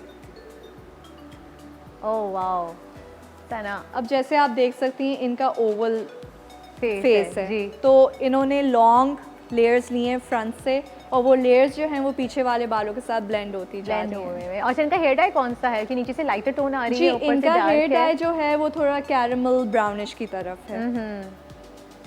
सही। नेक्स्ट पिक्चर जी, इनके एमन के बाल बहुत शॉर्ट लग रहे हैं इसमें। हाँ। और डाई भी थोड़ा सा आपको समझ में आ रहा है कौन सा है? Dark brown colour. एमन का जो है वो वन टोन डाई है, जैसे इनका थोड़ा चॉकलेट ब्राउन की तरफ डाई है। एंड जो हेयर कट है वो इन पे इसलिए सूट कर रहा है क्योंकि एमन के जो फीचर्स हैं वो इस हेयर कट को बहुत लाइक कॉम्प्लीमेंट कर रहे हैं। ये कैसे आप डिसाइड कर सकते हैं, आपको कैसे पता चलेगा अपने फेस कट के बारे में कि अगर हमारा फेस ओवल है या राउंड है तो कौन सा हेयर कट सूट करेगा हम पे? देखिए, ऑब्वियसली हम पहले फीचर्स वगैरह देखते हैं कि अच्छा ये फीचर्स हैं। अक्सर लोग राउंड फेस में शॉर्ट बैंग्स कटवा लेते हैं तो वो उनका फेस और ज़्यादा चबी लगने लगता है। तो ये हमें चीज़ें काफ़ी देखनी पड़ती हैं। अब जैसे इनका फेस चबी नहीं है, बिल्कुल तो अगर ये स्मॉल बैंग्स भी करवा ले तो इन पे डेफिनेटली सूट करेंगे। यानी कि चबी फेसेस पे स्मॉल बैंग्स नहीं करवाने चाहिए।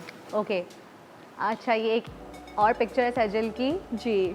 इस पे देखिए इन्होंने थोड़ा बीच वेव्स दिए हुए अपने आप को, थोड़ा टेक्सचर दिया हुआ है बालों को, लेकिन लेंथ कट वही लग रहा है मुझे। कट वही है, लेंथ वही क्योंकि वो टेक्सचर हुआ हुआ तो इसी वजह से थोड़ा कट हमें और ज़्यादा इन्हांस लग रहा है। ओके जी। इकरा, इनका भी सिंपल लेयर्स लग रहे हैं मुझे। इनका भी सिंपल लेयर्स लग रहे हैं। अब लेकिन आप देख लें, इकरा और एमन के जो फीचर्स हैं ऑलमोस्ट सेम टू सेम है, बिल्कुल। तो उन पे शॉर्टकट भी सूट कर रहा है और लॉन्ग तो डेफिनेटली सूट कर रहा है। अच्छा, बस स्लीक आ रहे हैं ऊपर से ना, स्लीक और नीचे से बिल्कुल थोड़े वो ब्लेंडेड लेयर्स।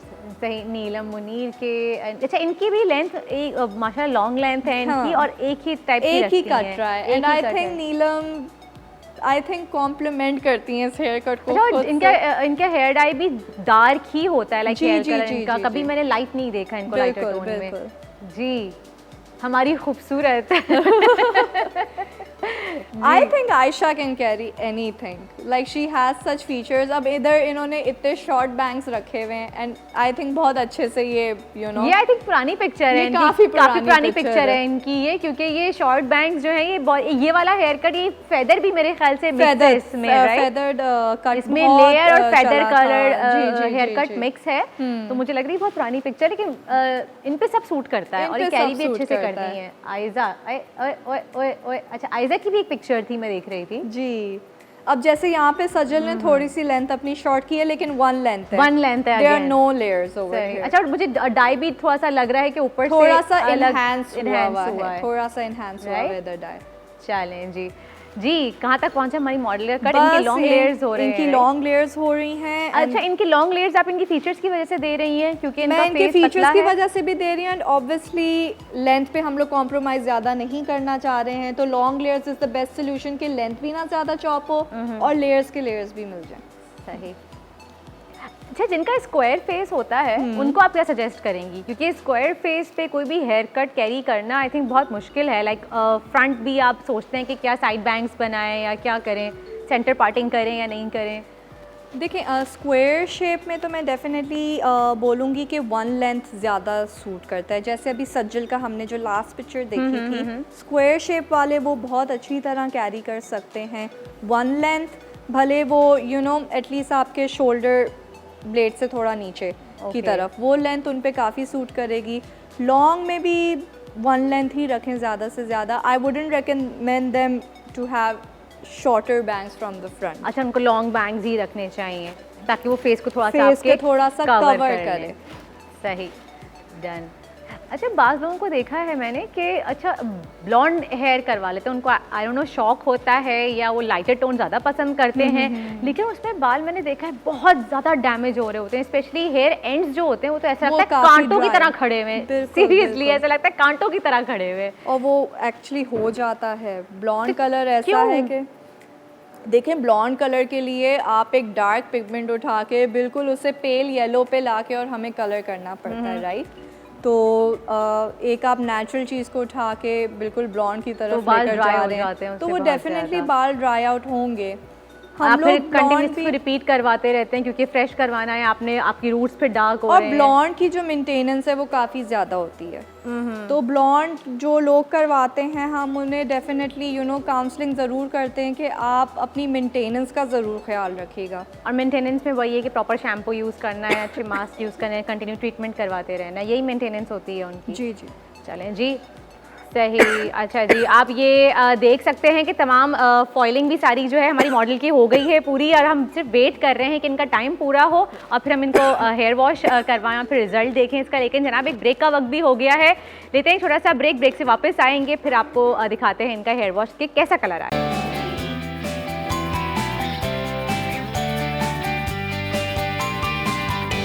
जनाब, वापस आ गए हैं हम ब्रेक से और हम वेट कर रहे हैं कि स्ट्रीक्स के लिए जो फॉइल लगाए हैं उस पर कलर आ जाए। कुछ फॉइल्स पे तो कलर आना शुरू हो गया है, लेकिन कुछ अभी रहते हैं, तो आप देखिए वहाँ पे अभी मुस्तकिल काम चल रहा है, तो हम वेट करें। भाई, हेयर डाई या हेयर स्ट्रीक्स करवाना ना बड़े सब्र तहम्मुल का काम है ये नहीं, पूरा दिन भी निकल जाता है, अक्सर पूरा पूरा दिन भी निकल जाता है अगर आपके बाल थोड़े से ढीठ हैं, थोड़े से सख्त हैं तो। और हिस्ट्री पे भी डिपेंड करता है। अक्सर लोग बॉक्स टाई करवा कर आ जाते हैं। क्या करवा के आ जाते हैं? बॉक्स टाई, जो जैसे अच्छा, बॉक्स टाई जो होता है, जो बॉक्स वाले, हम तो प्रोफेशनल डाइज यूज करते हैं ना, तो बॉक्स डाई अक्सर लिफ्ट नहीं होते, तो उस पे हम लोग अक्सर यू नो स्ट्रैंड टेस्ट करके ही फिर प्रोसीजर, तो उसमें फिर टाइम लगता है आपको कि फिर हम चेक करते हैं कि अच्छा जी यहाँ पे कलर आ गया, अभी थोड़ा सा रहता है, थोड़ा सा और देर लगा के छोड़ दें। अभी तो ये आप जब हेयर डाई स्ट्रीक्स के लिए जाएं, सुकून से जाएं टाइम निकाल के कि बिल्कुल आज का पूरा दिन डेडिकेटेड है हमारे बालों के लिए। अच्छा, अब बख्तावर, आप मुझे थोड़ा ट्रीटमेंट्स के बारे में बताइए कि हेयर ट्रीटमेंट कौन कौन से होते हैं, किस तरह के होते हैं और किन बालों के लिए कौन सा ट्रीटमेंट करवाना चाहिए? देखें, अब तो हेयर ट्रीटमेंट्स में भी वास्ट वैरायटी आ गई है। डैमेज हेयर के भी ट्रीटमेंट्स आ गई है, कलर ट्रीटेड हेयर के लिए अलग आ गई है, जिन्होंने एक्सटेंसो और रीबॉन्डिंग करवाया होता है उनकी ट्रीटमेंट्स अलग आ गई हैं। ये मुझे बताइए, केराटिन ट्रीटमेंट को हम हमेशा कहते हैं कि इट्स अ ट्रीटमेंट जो आपके बालों को नरिश करता है, राइट? तो फिर उसमें क्या ये एक मिथ है या हमारा एक क्या कह सकते हैं कि हमें नहीं पता उस चीज़ के बारे में कि हम एक्सपेक्ट कर रहे होते हैं कि अगर हमने केराटिन ट्रीटमेंट करा ली तो हमारे बाल बिल्कुल स्ट्रेट हो जाएंगे। अच्छा, इसके बारे में मैं बहुत डिटेल बात करना चाहूँगी कि अक्सर मुझे ये क्वेश्चन आता है पीपल से कि केराटिन से हमें स्ट्रेट बाल चाहिए।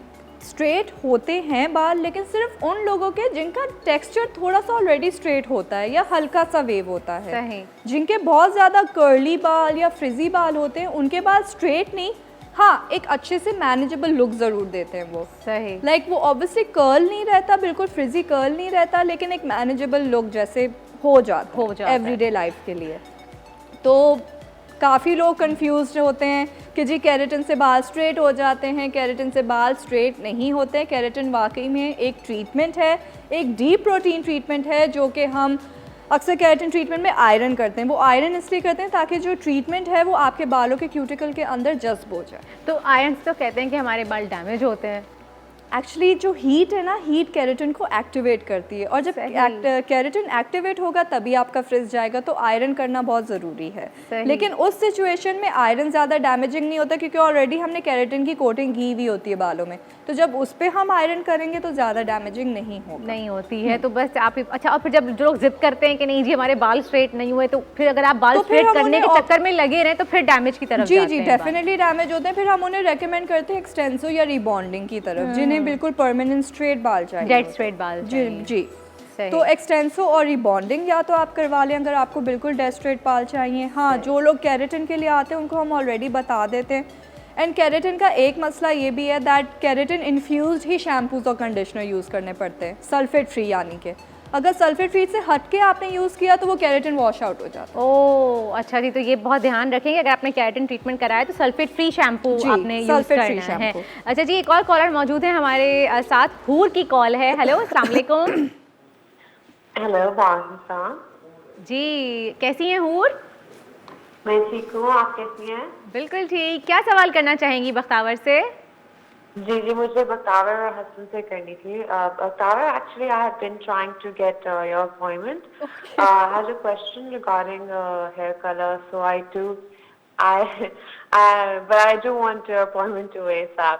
But so I just came back from US and whatever dye I do, my hair gets orange. तो उसका क्या करूँ मैं? ओके हूर, एक्चुअली देखें जो हमारा खुद का नेचुरल पिगमेंट है वो रेड पिगमेंट है एशियंस का, ठीक है। तो इवेंचुअली कलर जब वॉश आउट होता है तो दैट डज टर्न ऑरेंज और दैट डज टर्न रेड, ठीक है। एक रेड अंडरलाइंग पिगमेंट जैसे शो होने लग जाता है, ठीक है। सो फॉर दैट ऑब्वियसली आपको मेंटेनेंस के लिए shampoos which is like purple shampoo, blue shampoo, वो आपको ख़रीदना पड़ता है ताकि वो जो अंडरलाइंग पिगमेंट जब ऊपर आने लग जाता है उसको हम थोड़ा मिनिमाइज कर लें। Okay. So right now, which shampoo should I buy or something? Like, are you facing that orange tint in your hair? Yeah, I don't like it, and actually I did want to get it changed from you only, if you have time available this week. But I don't like that. Definitely, inshallah, you can get an appointment from me. But for right now, ना अभी appointment ले लीजिए जी। कब आना चाहेंगी आप, हूर बताइए, आपको मैं अपॉइंटमेंट लेके देती हूँ। No, I've been actually wanting an appointment, but she's actually pretty booked. So please tell me. अभी डन कर लेते हैं, let's do it right now. Done हो गया। कब आ रही है बताइए, आप कब आना चाहती हैं? मैं आ जाती हूँ, बल्कि आज सेट पे आ जाती हूँ। तो सेट पे आना चाह रही हूँ। अरे आप पहले बता देती, हमें पहले कॉल कर लेती, हम आपको डायरेक्ट यहीं बुला के मिलवा देते। नहीं इंशाल्लाह, Bakhtawar, you remember my name? I'm actually leaving back. इंशाल्लाह डेफिनेटली। अब तो मुझे अपॉइंटमेंट देनी ही पड़ेगी। डेफिनेटली। और अब तो आपको मुस्कुराती मॉर्निंग में इन्होंने लाइव कॉल की, अब तो अपॉइंटमेंट, पहली अपॉइंटमेंट आपको हूर को ही देनी है। बिल्कुल। थैंक यू सो मच हूर। Thank you so much. Thank you. चलें जी, हेयर कट हो गया है बख्तावर? हेयर कट हो गया इनका, बस मैं फेस फ्रेमिंग हल्की सी दूंगी इन्हें। सही।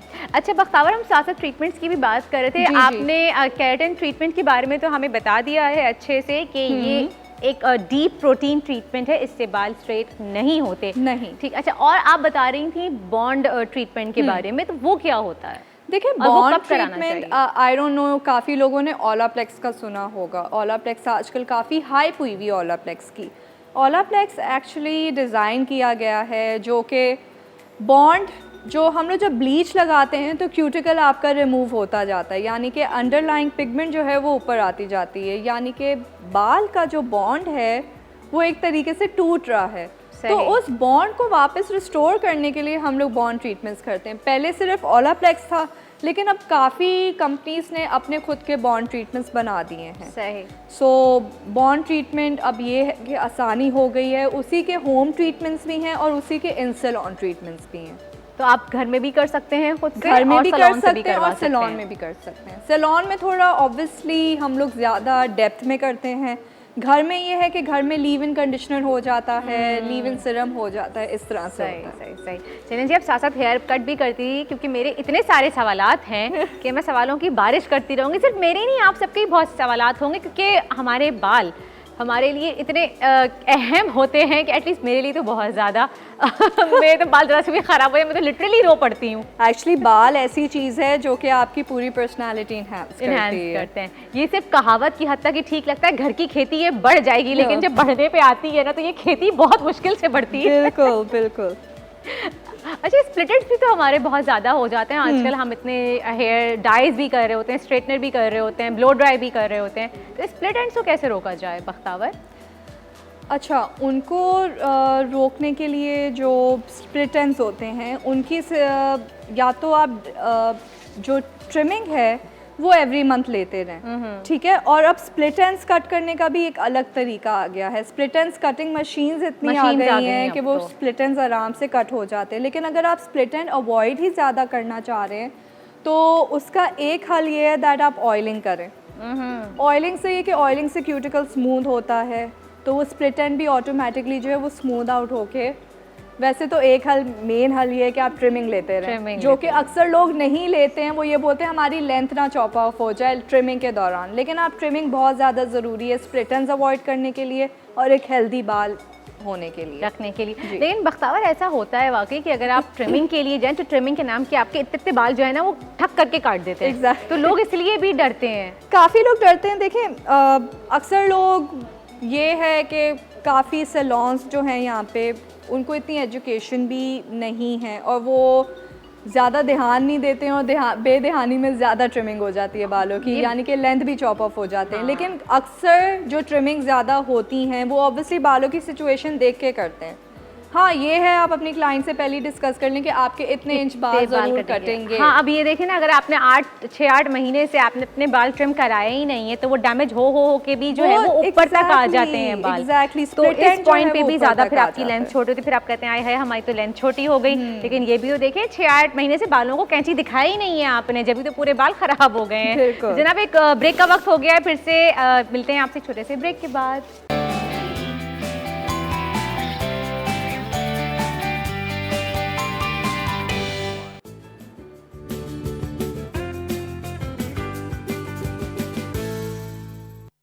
Welcome back after the break. आप देख रहे हैं मुस्कुराती मॉर्निंग और अब हमारा सेगमेंट स्टार्ट हुआ है किचन क्वीन, क्योंकि हमारी किचन क्वीन मुनीज़ा हमारे साथ मौजूद हैं। अस्सलाम वालेकुम मुनीज़ा। वालेकुम अस्सलाम। क्या बात है, रोज़ रोज़ मुनीज़ा के हुस्न में निखार आ रहा है। हमारा सेगमेंट बहुत गौर से फॉलो करती है मुनीज़ा, मुझे लग रहा है। बिल्कुल, देखिए यहाँ पे हम होते हैं तो साथ हम भी सीख रहे होते हैं, देख रहे होते हैं बहुत गौर से। मैं आपको पता है यहाँ पे खड़े हुए देख रही होती हूँ, सुन रहे होते हैं, प्रॉपर नोट डाउन कर रही होती है। माशाल्लाह माशाल्लाह, बहुत सारी चीज़ें अप्लाई भी कर रही हूँ। पहले क्यों नहीं आई मुनीज़ा, मैं आपका ही हेयर डाई करवा देती। ओहो, चलो कोई बात नहीं, next time, better luck next time.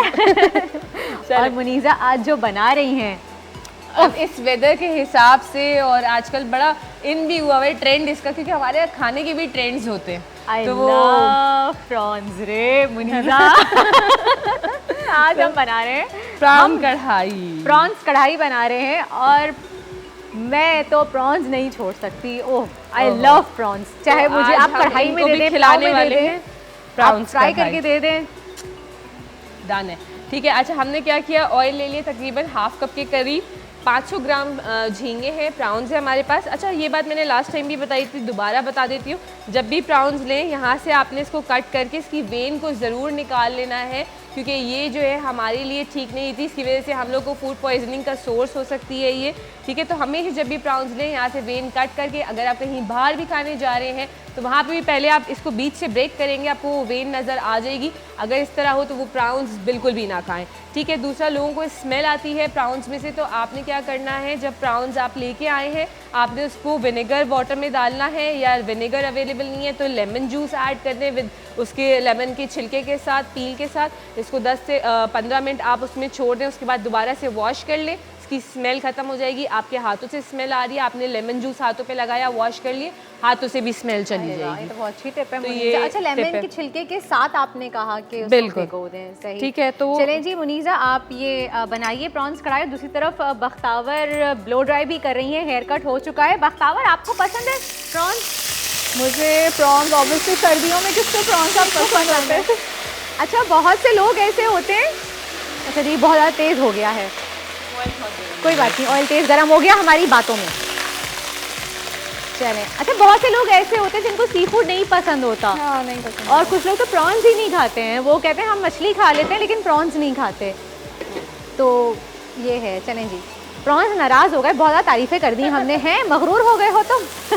तो हमने जिंजर गार्लिक का पेस्ट लिया, वो शामिल करा है इसके अंदर तकरीबन 1 टेबल स्पून। और अब हम इसमें प्राउंस को जो है ना वो फ्राई करेंगे, ठीक है। अच्छा, झींगे जब भी आप बनाते हैं तो इसको बहुत ज़्यादा आपने ओवर कुक नहीं करना। जब आप इसको ओवर कुक कर देते हैं तो ये रबड़ जैसे हो जाते हैं, मतलब वो मज़ा नहीं आता, बिल्कुल रबड़ी इनका टेक्सचर हो जाता है। तो हमेशा झींगों को आप इतना पकाएं कि वो पक जाए, इसको बहुत ज़्यादा पकाना नहीं है आपने। अच्छा, एक ये भी तो कोई टिप होती है मुनीज़ा कि जिसमें कहते हैं ना कि सी शेप में आ जाए या फिर ओ बन जाए, तो ये भी तो कुछ होता है, ये क्या होता है? बिल्कुल, जो इसका पकने का वो एक क्या कहेंगे, टेम्परेचर। हाँ जी, बिल्कुल टेम्परेचर के हिसाब से जब वो पक जाता है तो वो एक सी शेप में आ जाता है, तो प्रॉपर पक जाता है। आप बहुत ज़्यादा पकाएंगे तो वो बहुत ज़्यादा इसका टेक्सचर रबड़ी सा हो जाता है, वो हमें आइडिया नहीं रहता। हम लोग अक्सर प्राउंस को ना ओवर कुक कर देते हैं, हाँ, और ये फिर वो मोस्ट ऑफ द hard हो टाइम जाते हैं। हार्ड हो जाते हैं वो, ठीक है। सही। तो जो है इस तरीके से देखिए, पानी जब बहुत ज़्यादा उड़ रहा हो तो आपने हल्की सी लिड लगाने देनी है ताकि आपके कपड़े ख़राब ना हो, कपड़े और फेस ही बच जाए आपका। और हाथ भी, ठीक है। तो ये देखें, ये हमारे प्राउंस जो है आप अच्छा, देखें, यानी जैसे आप कह रही थी कि वो सी या ओ शेप में हो हाँ, जाएंगे, इसका ये मतलब देखिए। प्रॉन्स हो गए हैं ना, राइट? ठीक ये है। देखिए, ये ओ शेप हाँ, में हो गए हैं, ओ शेप में हो सही। गए। अब इसमें हम टोमेटोज शामिल कर रहे हैं हमारे, जो हमने जो है हाफ कप इस तरीके से हाफ में कट कर लिए थे, ये हम इसमें शामिल कर देंगे कढ़ाई के लिए, कढ़ाई जैसे के करते लिए, हैं, बिल्कुल, सही। ठीक ये है। टिप मुनीज़ा ने पहले भी बता दी थी, मुनीज़ा ने बहुत ही मज़े की कढ़ाई बनाई थी। ये कितने टमाटर लिए मुनीज़ा ये आपने? तकरीबन आधा किलो प्राउंस है, तो आधा किलो ही टमाटर लिए हैं हमने, ठीक है। इस तरीके से आपने तमाम टमाटर आधे जो है काट के इसमें शामिल कर देने हैं और इसको हम लिड लगा देंगे। तो उससे क्या होगा कि इसकी जो पील है वो सॉफ्ट हो जाएगी और पील इसकी इजीली उतर जाएगी। उसके बाद हम टोमेटोज़ को मैश कर देंगे। अच्छा, हम मसाले क्या क्या शामिल कर रहे हैं इसके अंदर? हल्दी पाउडर शामिल कर रहे हैं हम, ठीक है।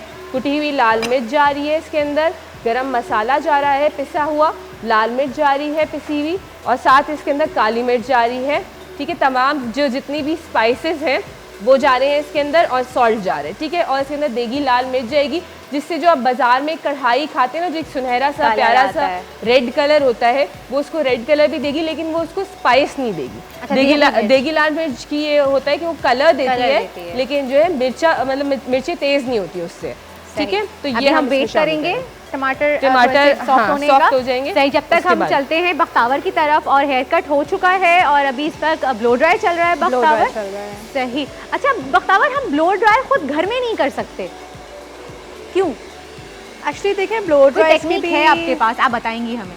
अब तो इतनी नई टेक्नोलॉजी आ गई है, ब्लो ड्राई ब्रशेस आ गए। I don't know if you heard of that Revlon round brush, काफ़ी फेमस है आजकल। एक राउंड ब्रश जो सही, उस पे आप, अच्छा उस पे जो हीटिंग जिसमें हीट निकल रही होती है ना, हीट निकल रही होती है, एंड उससे ये कि ऑब्वियसली ऐसा इन सैलून प्रॉपर ब्लो ड्राई तो नहीं लुक देगा वो, क्योंकि जब तक कोई दूसरा बंदा आपको कर्ल्स नहीं देगा, and like obviously inward outward blow ड्राइज भी होते हैं, तो वो खुद से इंसान नहीं कर पाता। बट येस, अब इतनी नई टेक्निक्स आ गई हैं, यूट्यूब ट्यूटोरियल्स इतने आ गए हैं कि लोग अब खुद ही घर में खुद ही कर रहे कर हैं। रहे लेकिन अब मैं नहीं प्रेफर करती कि आपने सोशल मीडिया के ट्यूटोरियल्स फॉलो करने इतने कि उसमें बहुत सी बातें जो हैं वो गलत भी होती हैं, फिर बाद में हमें उसका पता चलता है कि अच्छा ये तो इसमें ऐसा था लेकिन ऐसा हुआ नहीं, कुछ का कुछ हो गया, और उसके बाद फिर आप जब बालों के साथ नुकसान उठाते जी, हैं, चाहे वो बिल्कुल, मेकअप हो बिल्कुल। या कुछ भी हो, तो फ़ायदा नहीं है। जब तक आपको किसी चीज़ की ऑथेंटिसिटी नहीं पता, Exactly. आप नहीं उस चीज़ को अप्लाई कीजिए। बेहतर है आप सैलून्स चले जाएं, इसलिए सैलून्स खोले इतने सारे।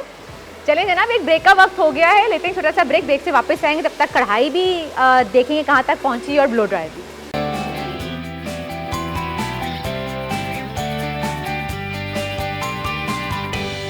Welcome back after the break. जनाब हमारी मॉडल वापस आ गई हैं, इनका हेयर वॉश हो गया है और थोड़ा सा कलर दिखाइए किस तरह का कलर आया है इनका। अच्छा अभी तो थोड़ा सा पता एक्चुअली नहीं कलर चलेगा एप्लीकेशन इतना। होगी, अभी अभी हमने बेस दोबारा एक और बनाया है। एप्लीकेशन होगी। जी, हमने अभी बेस बनाया है फॉइल से और अब कलर एप्लीकेशन होगी। लेकिन कट डाउन, अच्छा कट डाउन किया था इनका? हाँ, हमने बहुत लो अमोनिया ब्लीच के साथ हमने कट डाउन किया था इनका। अच्छा बख्तावर, ये भी होता है कि कहते हैं कि अगर डेवलपर आप बहुत ज़्यादा मिक्स कर लें तो उससे ही बाल आपके बहुत डैमेज हो जी जाते हैं। एग्जैक्टली। डेवलपर वॉल्यूम भी होता है 20, 40, 60। अब तो 10 वॉल्यूम भी आ गया है, 20 से भी कम वॉल्यूम आ गया है। सो 10 से लेके 50 तक वॉल्यूम्स अवेलेबल हैं। 50 जो है वो सबसे हार्श वॉल्यूम है, उससे एक्सट्रीम बाल डैमेज हो सकते हैं, वो हम भी नहीं यूज़ करते। ब्लीच के साथ भी अगर हमने बहुत ज़्यादा ब्लॉन्ड जाना हो तो हम 30 वॉल्यूम यूज़ करते हैं। तो ब्लीच के साथ यूज़ करना इज़ इट सेफ? लाइक वो भी डैमेज तो बाल करेगा ही करेगा। देखिए जो वॉल्यूम है बेसिकली वो एक्टिवेटर है। जब तक हम वॉल्यूम डालेंगे नहीं कलर और ब्लीच में, वो ब्लीच और कलर एक्टिवेट ही नहीं होगा, वो कलर आएगा ही नहीं। तो इस वजह से आपको फिर वो, अच्छा ये फिर आप डिसाइड कैसे करते हैं कि हमें 30 वॉल्यूम यूज़ करना है, 40 करना है, 20 करना है? डिपेंड करता है हेयर सिचुएशन पे। अब जैसे जो हमारी मॉडल थी, इनके हिस्ट्री में कुछ भी नहीं हुआ हुआ बालों की, तो हम लोग के लिए सेफ़ था कि हम अगर 40 वॉल्यूम भी यूज़ कर लेते तो सेफ़ था, लेकिन ऑब्वियसली हमने बाल इतने डैमेज नहीं करने, सो हम लोगों ने इनका 20 वॉल्यूम से किया है। एंड वॉल्यूम हम इसलिए भी डिपेंड करते हैं कि कलर एग्जैक्टली चाहिए कैसा। अच्छा, अगर डार्क टोन्स चाहिए तो उसमें हम कम वॉल्यूम यूज़ करते हैं, जैसे 20 वॉल्यूम यूज़ कर लिया। लेकिन अगर जैसे लाइटर टोन्स में जाना है तो वॉल्यूम का जो रेशो है वो बढ़ाते हैं। लाइक ब्लॉन्ड की तरफ आप जाएं, लाइटर टोन एग्जैक्टली, ब्लॉन्ड्स के लिए हम लोग यूज़ करते हैं 30-40 वॉल्यूम्स। ब्राउन शेड्स के लिए हम लोग 20 और 30 वॉल्यूम्स यूज़ करते हैं। अच्छा, अब कौन सा कलर अप्लाई कर रहे हैं इनके ऊपर हम? इनको हम दे रहे हैं थोड़ा सा nude chocolate shade caramel brown में, तो क्योंकि इनके स्किन कॉम्प्लेक्शन के हिसाब से भी ये अच्छा लगेगा एंड सूट भी करेगा इन पर। सही। तो अच्छा उनका ब्लो ड्राई हो गया है। चलें जी, आप आइए, आप तो दिखाइए हमें कि आपका लुक कैसा आ रहा है। आइए, हाँ इधर आ जाएं, आप इधर आ जाइए, ये उतार दें, गाउन उतारिए इनका जी। आइए, ओके। चलें जी, ये देखिए हमारी मॉडल का लुक हेयर कट के बाद। हम थोड़ा सा इनको नाइस। हमने इनको लॉन्ग लेयर्स दिए हैं क्योंकि सही। ऑब्वियसली ये अपने लेंथ पे भी कॉम्प्रोमाइज़ नहीं करना चाह रही थी। एंड Looks हल्का lovely। सा आप देखिए कितना अच्छा फेस पे एक अलग ही चेंज आ जाता है ना। Exactly। आपने बिल्कुल सही कहा था कि जी। बाल हमारी बहुत ज़्यादा पर्सनालिटी को पे enhance करते enhance करते हैं। हैं। सही। अच्छा, इनका बाल ऑलरेडी स्ट्रेट है, इनका टेक्सचर ऑलरेडी बहुत स्ट्रेट था बालों को, तो ज़्यादा आपको मेरे ख्याल से इनको मैनेज करने में भी बहुत ज़्यादा एफर्ट करने की ज़रूरत नहीं होगी रेगुलर रूटीन में अपने, राइट? चलें जी, बहुत ज़बरदस्त। चलें जी, आप बैठें। Thank you so much. आपका वक्तावर बहुत खूबसूरत लग रहा है इनका हेयर कट। अच्छा जी, वहाँ पे आप देखिए, अब हमारी मॉडल पे सेकंड एप्लीकेशन कलर की अप्लाई हो रही है। जो अच्छा, इसमें से आप बताएंगे कौन सा शेड कार्ड में से देख के बताइए कि कौन सा आपने इसमें कलर चूज़ कर रही हैं। अभी आपने कहा कि चॉकलेट और कैरमल मिक्स करके आप कलर यूज़ कर रही हैं। हम लोग थोड़ा डार्क टोन में ही रखेंगे क्योंकि उनका खुद का जो बेस है, नेचुरल बेस है, वो डार्क है, तो हम लोग बहुत ज़्यादा लाइट नहीं जा सकते, बाल काफ़ी डैमेज हो सकते हैं। सही। और वो फिर अलग से और बहुत ज़्यादा चीखते हुए बाल लगते हैं, अलग से निकलते हुए लुक लगते हैं, देता है। harsh look अक्सर देता है। लोग आते हैं बोलते हैं हमें बेस जो है बहुत ज़्यादा लाइट चाहिए, लेकिन जैसे मैंने आपको पहले बोला कि आफ्टर एवरी वॉश कलर जो है वो लाइट होता जाता है। इसमें से कौन सा आपने अभी चूज़ करा है कलर? एक्चुअली हम लोग थोड़ा सा इस टोन की तरफ जाएंगे, ये वाला tone, chocolate caramel tone, chocolate caramel tone की तरफ जाएंगे। सही। अच्छा, तो ये पूरा ऊपर से अप्लाई करेंगे सिंगल टोन ही? एग्जैक्ट। ठीक है, चलें एग्जैक्टली क्योंकि अच्छा ये वाला कलर आपने कहा ना, हाँ। सही, क्योंकि इनके बालों का कलर डार्क है, इसलिए डार्क है आप तो इस यही पे ये कलर, कॉम्प्लीमेंट करेगा। सही। चलें जी, अब हम वेट करते हैं। और इसमें कितना टाइम लगेगा अब?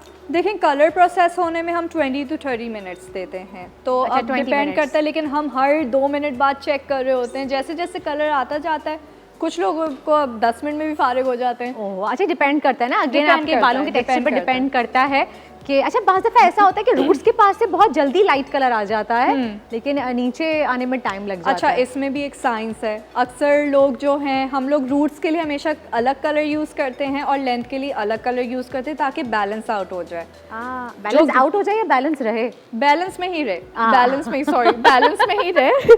सो बेसिकली अक्सर क्लाइंट्स मेरे पास आके शिकायत करती हैं कि हम लोगों ने घर में डाई किया तो रूट्स हमारे एकदम से बहुत लाइट लग रहे थे और लेंथ में बहुत कलर आ गया था। तो रूट्स में क्योंकि हीट होती है, स्कैल्प के साथ होती है, तो हीट ज़्यादा कलर को इन्हांस करता है। ओ तो और जल्दी कलर आ जाता जल्दी है कलर आ कंपैरेटिवली जाता कि अगर आप लेंथ पे जाएं तो। एग्जैक्टली जल्दी कलर आ जाता है। तो इसी वजह से हमें रूट्स का जो रेशियो है और कलर जो है वो डिफरेंट बनाना पड़ता है, लेंथ का हमें थोड़ा डिफरेंट बनाना पड़ता है। इसलिए आपको स्पेशलिस्ट के पास जाना ही ज़रूरी है, घर में ट्राई नहीं किया कर, नुकसान उठाएंगे हमेशा। जी मुनीज़ा, मुझे खुशबू आना शुरू हो गई है भाई। आपको देखें हमने क्या किया कि हमारे टोमेटोज़ भी मैश हो गए, पील हम चिमटे की मदद से हमने उसके पील्स को निकाल लिया, मसाले कोई शामिल नहीं करे, अभी आपके सामने करेंगे, ठीक है। तो अब हम इसके अंदर डाल रहे हैं कुटी हुई लाल मिर्च, तकरीबन 1 टेबलस्पून जितनी। अगर आपको स्पाइसी कम पसंद है तो आप कम कर दीजिए, ठीक है। 1 टीस्पून जितनी लाल मिर्च जा रही है इसके अंदर, हल्दी जा रही है, कुटी हुई लाल मिर्च और हल्दी ½ टीस्पून जितनी जा रही है इसके अंदर, ठीक है। और देगी लाल मिर्च तकरीबन 1 टेबलस्पून जितनी जाएगी इसमें। अच्छा अगेन वही देगी लाल मिर्च सिर्फ कलर के लिए, कलर के लिए, ठीक है। बस हम इसका फ्लेम तेज करके इसको मसालों को भून लेंगे।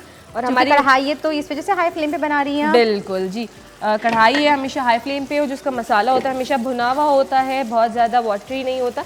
काली मिर्च भी डाल रहे हैं हम इसमें तकरीबन 1 टीस्पून जितनी, ठीक है। बस इन सबको हम भून लेंगे अच्छे से। आप देखें कितना प्यारा सा कलर हमारा आ गया है, ठीक है। बस ये जैसे ही ऑयल रिलीज़ करता है हमारी कढ़ाई बिल्कुल तैयार हो जाएगी। लास्ट में हम इसके अंदर लेमन जूस और पिसा हुआ गरम मसाला शामिल करेंगे।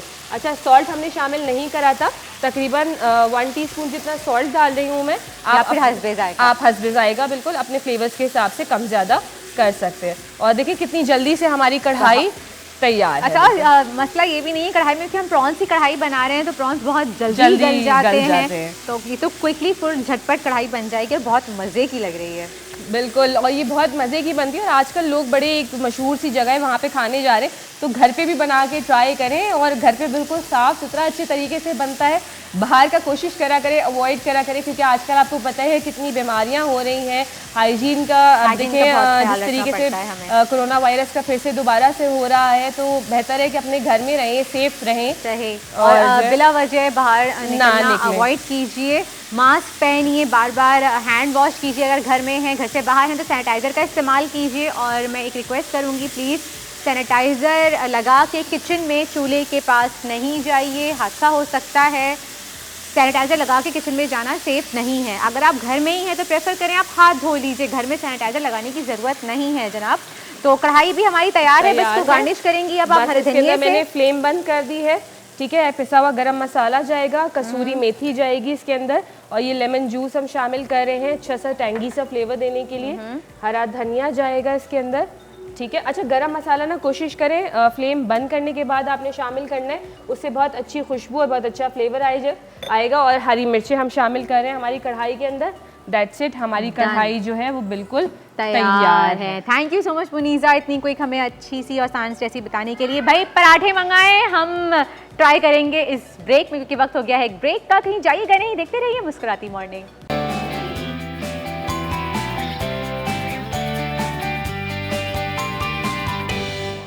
जी जनाब, देखा आपने कि किस तरह एक मेंटल हेल्थ एक्सपर्ट के पास काउंसलिंग के लिए जाना चाहिए।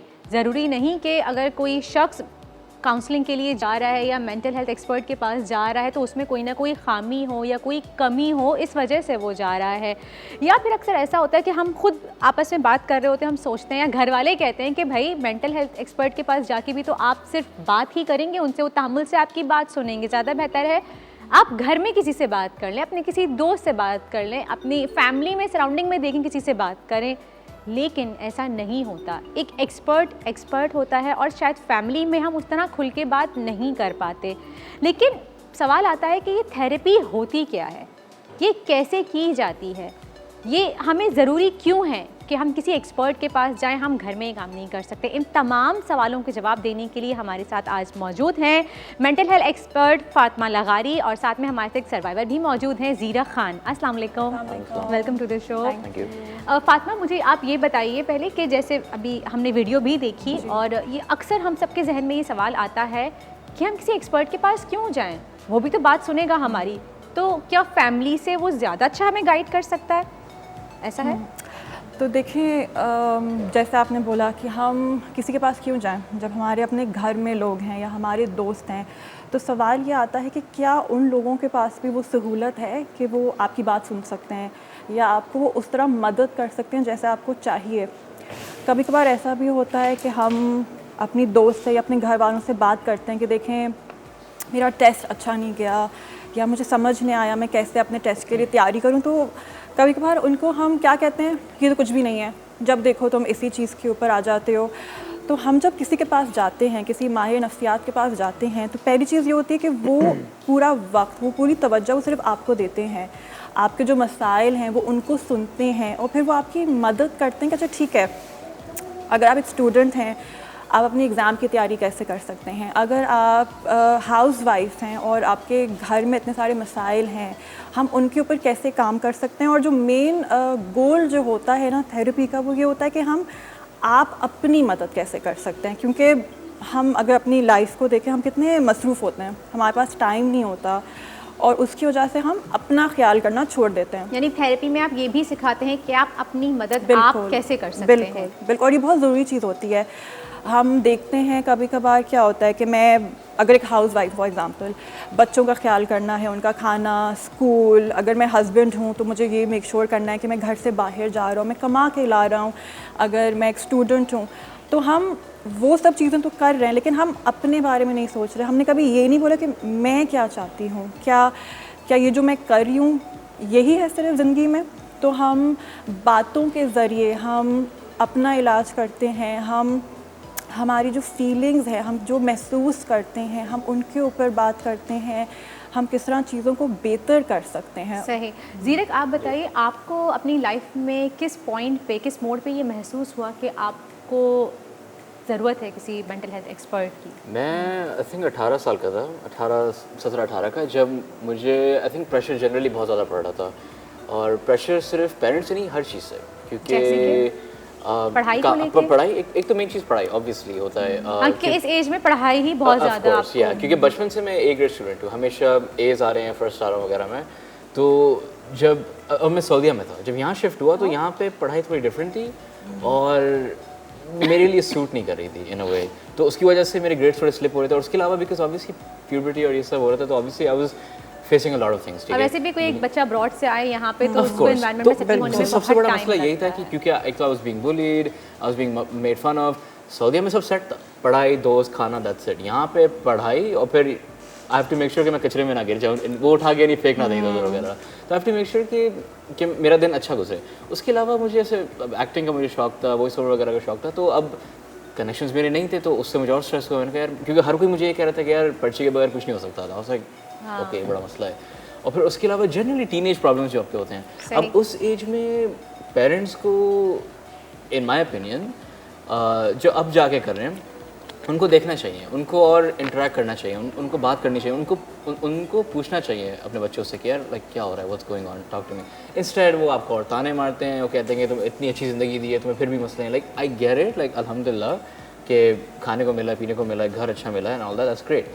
बट अगर मेंटली मुझे कोई चीज़ बॉदर कर रही है तो लाइक सुनना चाहिए। And it doesn't have to do with me being ungrateful. बस होता है like maybe I had a problem, maybe I lost a friend, या मुझे कोई भी ऐसा दुख है किसी चीज़ का भी, लेकिन कहीं ना कहीं एक कोई चीज़ बैक एंड आपके माइंड में चल रही होती है जो आपको हिट कर रही होती है mentally। हर रोज़। और उसके लिए I feel like therapy is really important because ठीक है आपके दोस्त हैं या if you have a wife, girlfriend, जो भी है वो सुन लेंगे आपकी बात, दैट्स गुड, थोड़ा बेहतर फील करते हैं आप। तो क्या आप ओवर थिंकिंग की तरफ भी चले गए थे?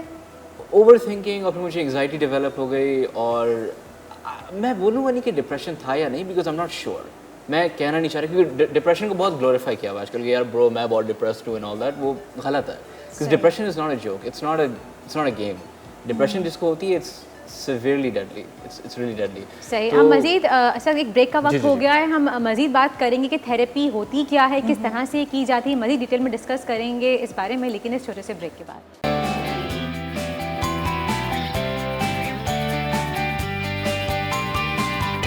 वेलकम बैक जनाब। आफ्टर द ब्रेक हम बात कर रहे थे थेरेपी पे कि हमारे लिए हमें क्यों ज़रूरत पड़ती है थेरेपी की। तो हमने जैसे बात की ज़ीरक से, तो अब मैं फ़ातिमा से सवाल करना चाहूँगी। फ़ातिमा, थेरेपी किस तरह की जाती है और इसका प्रोसीजर क्या होता है, किन किन स्टेप से गुजरना पड़ता है? क्योंकि डेफिनेटली हर सब लोग आके तो एकदम से नहीं खुल जाते, अपनी सारी बातें दिल की नहीं कह पाते। बिल्कुल। तो सबसे पहले तो ये होता है कि आप जहाँ रहते हैं, शहर में जहाँ रहते हैं, तो पहले तो आप अपने एरिया में देखें कि मैं किसके पास जा सकता हूँ। तो कौन से साइकोलॉजिस्ट हैं आपके एरिया में, चाहे वो एक हॉस्पिटल के थ्रू आपको कोई मिलता है, चाहे वो ऑनलाइन कोई प्लेटफॉर्म है जहाँ पे आप देखते हैं। तो जब आपको कोई मिलता है, आप उनके पास जब जाते हैं, तो जो पहला सेशन जो होता है थेरेपी का, वो बहुत ज़रूरी होता है, क्योंकि उसमें दो चीज़ें होती हैं। एक चीज़ ये होती है कि जो क्लाइंट है, जो थेरेपिस्ट है, वो ऑब्वियसली आपकी बात सुन रहा है, एंड सेकेंड, आप एज अ क्लाइंट थेरेपिस्ट की भी बात सुन रहे हैं। तो एज अ क्लाइंट आपके जो राइट्स होते हैं, वो ये होते हैं कि आप अपने थेरेपिस्ट से पूछें कि अच्छा उनकी क्वालिफ़िकेशन किस चीज़ में है, उनका एक्सपीरियंस क्या है, वो किन मसाइल के साथ वो काम कर सकते हैं, कोई एज ग्रुप है कि अच्छा हम सिर्फ बच्चों के साथ काम करते हैं या बड़े लोगों के साथ काम करते हैं। अच्छा, तो ये कैटेगरीज होती हैं। बिल्कुल। मुझे बताइएगा कि साइकोलॉजिस्ट में और एक एक्सपर्ट में, एक थेरेपिस्ट में क्या फ़र्क होता है? ठीक है, तो बेसिकली मेन डिफरेंस जो होता है ना, वो आपकी एजुकेशन का होता है कि आपके पास कौन सी डिग्री है। तो एक जो साइकोलॉजिस्ट जो होता है, उनके पास होती है या तो उनके पास PhD होती है, डॉक्टर ऑफ फिलॉसफी, या उनके पास होती है PsyD, तो डॉक्टर ऑफ साइकोलॉजी। एंड वो लोग जो होते हैं वो उन पेशेंट्स के साथ काम करते हैं जिनको थोड़ी लंबे अरसे के लिए ज़रूरत है। साइकोलॉजिस्ट जो काम करते हैं, बिल्कुल थोड़े लंबे अरसे के उनको काम करना होता है, क्योंकि उनके जो मसाइल होते हैं वो बहुत ज़्यादा होते हैं कि उनको एक लंबे अरसे के लिए ज़रूरत है। जैसे किसी का कोई डिप्रेशन लेकिन डिप्रेशन भी जो बहुत ज़्यादा सिवियर है, बहुत शदीद किस्म की है, कि हमें मालूम है कि इनको लंबे अरसे के लिए ज़रूरत होगी। थेरेपिस्ट जो होते हैं उनका भी सिमिलर रोल होता है, वो भी इसी तरह काम करते हैं। जो साइकियाट्रिस्ट होते हैं, बिकॉज आई थिंक एक कन्फ्यूजन ये भी होता है कि हम किन के पास जाएं। सही, मैं इसीलिए सवाल कर रही हूँ कि थेरेपिस्ट में, मेंटल हेल्थ एक्सपर्ट में या फिर साइकोलॉजिस्ट में क्या डिफरेंस है, कि हम किसके पास जाएं, हमें जब कैसे पता चलेगा? बिल्कुल।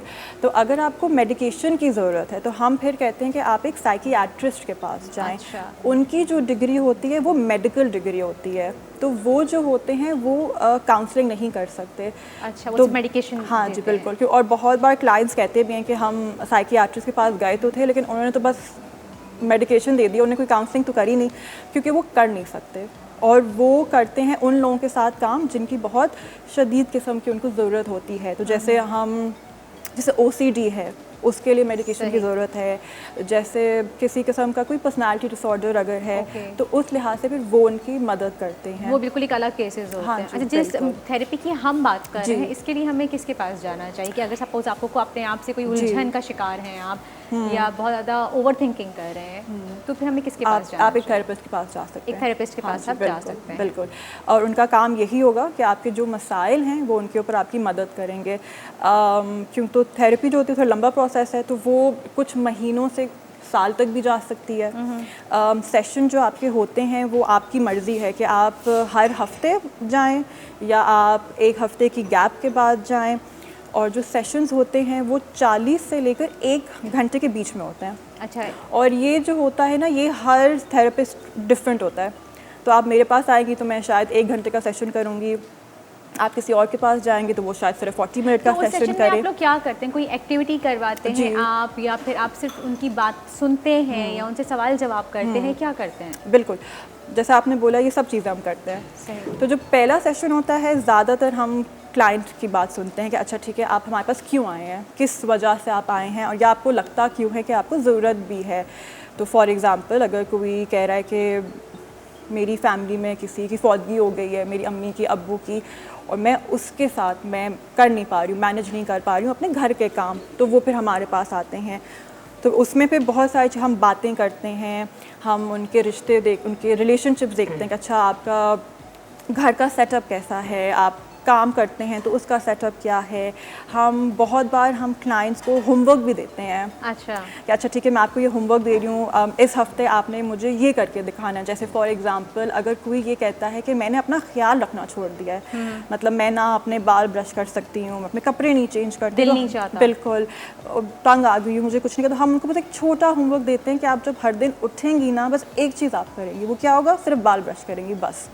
और ये भी बहुत छोटी छोटी स्टेप बाय स्टेप फॉरवर्ड उनको लेके चलते हैं। ज़ीरक, आप बताइए कि आपकी थेरेपी ने किस तरह से मदद की? आपको फर्स्ट स्टेप पे क्या कैसे थेरेपी में क्या करवाया गया? कोई होमवर्क दिया आपको? जी, जहाँ तक मुझे याद है पहला स्टेप तो मेरा ये था कि उनको बताना था कि जो भी चीज़ें मुझे फ़ील हो रही हैं या जो भी चीज़ें मैं कर रहा हूँ, मैं क्यों कर रहा हूँ। वो बिल्कुल डाइसेक्ट कर रहे थे, क्योंकि होता है ना बाज़ औक़ात आपकी कोई आदत होती है जो आप डाइसेक्ट नहीं कर पाते, आप बस कर रहे हैं। लेकिन जब कोई आपसे पूछता है ना कि ये क्यों, हर चीज़ का अगर वाई पूछता है, फिर आप खुद बैठ के सोचते हो कि ठीक है यार, ये शायद it's bigger than I thought. तो पहला स्टेप तो मेरा ये था कि लिसन, बिकॉज मेरी एक ये बुरी आदत थी कि because of my anxiety I used to talk a lot. Because मुझे ज़रा सा साइलेंस हो जाए ना, आई एम जस्ट लाइक ये क्या हो रहा है, and I would just like randomly से स्टफ, एंड वो ऑब्वियसली बैकफायर करता था बिकॉज लाइक यूजलेस बातें करता था। तो उन्होंने कहा जस्ट लिसन, साइलेंस भी है, बस सुनना शुरू किया। फिर उसके बाद उन्होंने कहा कि अब जो भी जवाब दे रहे हो ना, जैसे कहते हैं ना कि 10 बार पहले सोचो मुँह खुलने से, तो उन्होंने कहा 50 दफ़ा सोचो और अपने आप को प्रेजेंट करो इस तरीके से कि तुम्हारा कोई फ़ायदा नहीं उठाए। क्योंकि मेरा ये था कि मैं बिल्कुल इतना फ्रेंडली था, इतना चिल होकर वो करता था कि I was easily taken advantage of. और ये चीज़ मुझे बाद में रजिस्टर होती थी घर जाके, यार ये कुछ शौक सीन हुआ मेरे साथ। तो उन्होंने कहा कि पहले सुनो और फिर जब भी जो कुछ बोलने वाले हो ना, सोचो कि तुम्हें ये एक चीज़ कहाँ पे डाल रही है, तुम्हारी पोजीशन क्या है इसमें। अगर तुम्हें पावर से हटा रही है, नहीं करो, कुछ नहीं बोलो। अगर तुम्हें लगता है ये तुम बोलोगे तुम्हें थोड़ा सा एक लेवल मिलेगा, देन से it, but not in a way कि वो एरोगेंट हो, बस कॉन्फिडेंस हो, यू नो, अपने आप को एक मजाक नहीं बना। तो that was the second step. उसके बाद ये था कि just keep on repeating that. और जहाँ पे तुम्हें लग रहा है कि तुम अनसेफ हो, कोई एनवायरनमेंट या गैदरिंग है जहाँ पे तुम्हें लग रहा है कि जो भी तुम बोल रहे हो उसकी कोई वैल्यू नहीं है, या अगर तुम यहाँ से हट जाओ तो कोई नोटिस नहीं करेगा, वहाँ जाओ ही नहीं। जहाँ पे तुम्हारी वैल्यू है, जहाँ पे लोग तुम्हें अप्रोच कर रहे हैं, वहाँ पे जाओ। और ये चीज़ मैंने नोटिस की कि जब मैं एक पॉपुलर क्राइटेरिया के पीछे जब भाग रहा था ना कि यार मुझे यहाँ फिट इन होना है वगैरह, वहाँ पे कोई मुँह नहीं लगा रहा था। लेकिन फिर जब मैंने पीछे मुड़ के देखा तो बहुत से ऐसे मेरे दोस्त हैं, बहुत से ऐसे जेन्युइन लोग हैं जो मेरी कंपनी में आना चाह रहे हैं। मैंने कहा you know what, I think I should do that. और जब मैंने वो किया तो जनरली मुझे काफ़ी आपको एक रिलैक्स महसूस किया आपने अपने खुद के अंदर? सही। और सिंपल इसकी बात ये है कि जितने बड़े क्राउड में जाओगे उतना और स्ट्रेस है, और ये गिनती के 10-15 लोग हैं, उसमें इतना सुकून है कि आई एम ग्रेटफुल। सही। चलिए जी, मज़ीद हम बात करेंगे, इनसे थेरेपी के बारे में मज़ीद जानेंगे, लेकिन इससे पहले एक ब्रेक लेते हैं। ब्रेक से वापस आते हैं फिर।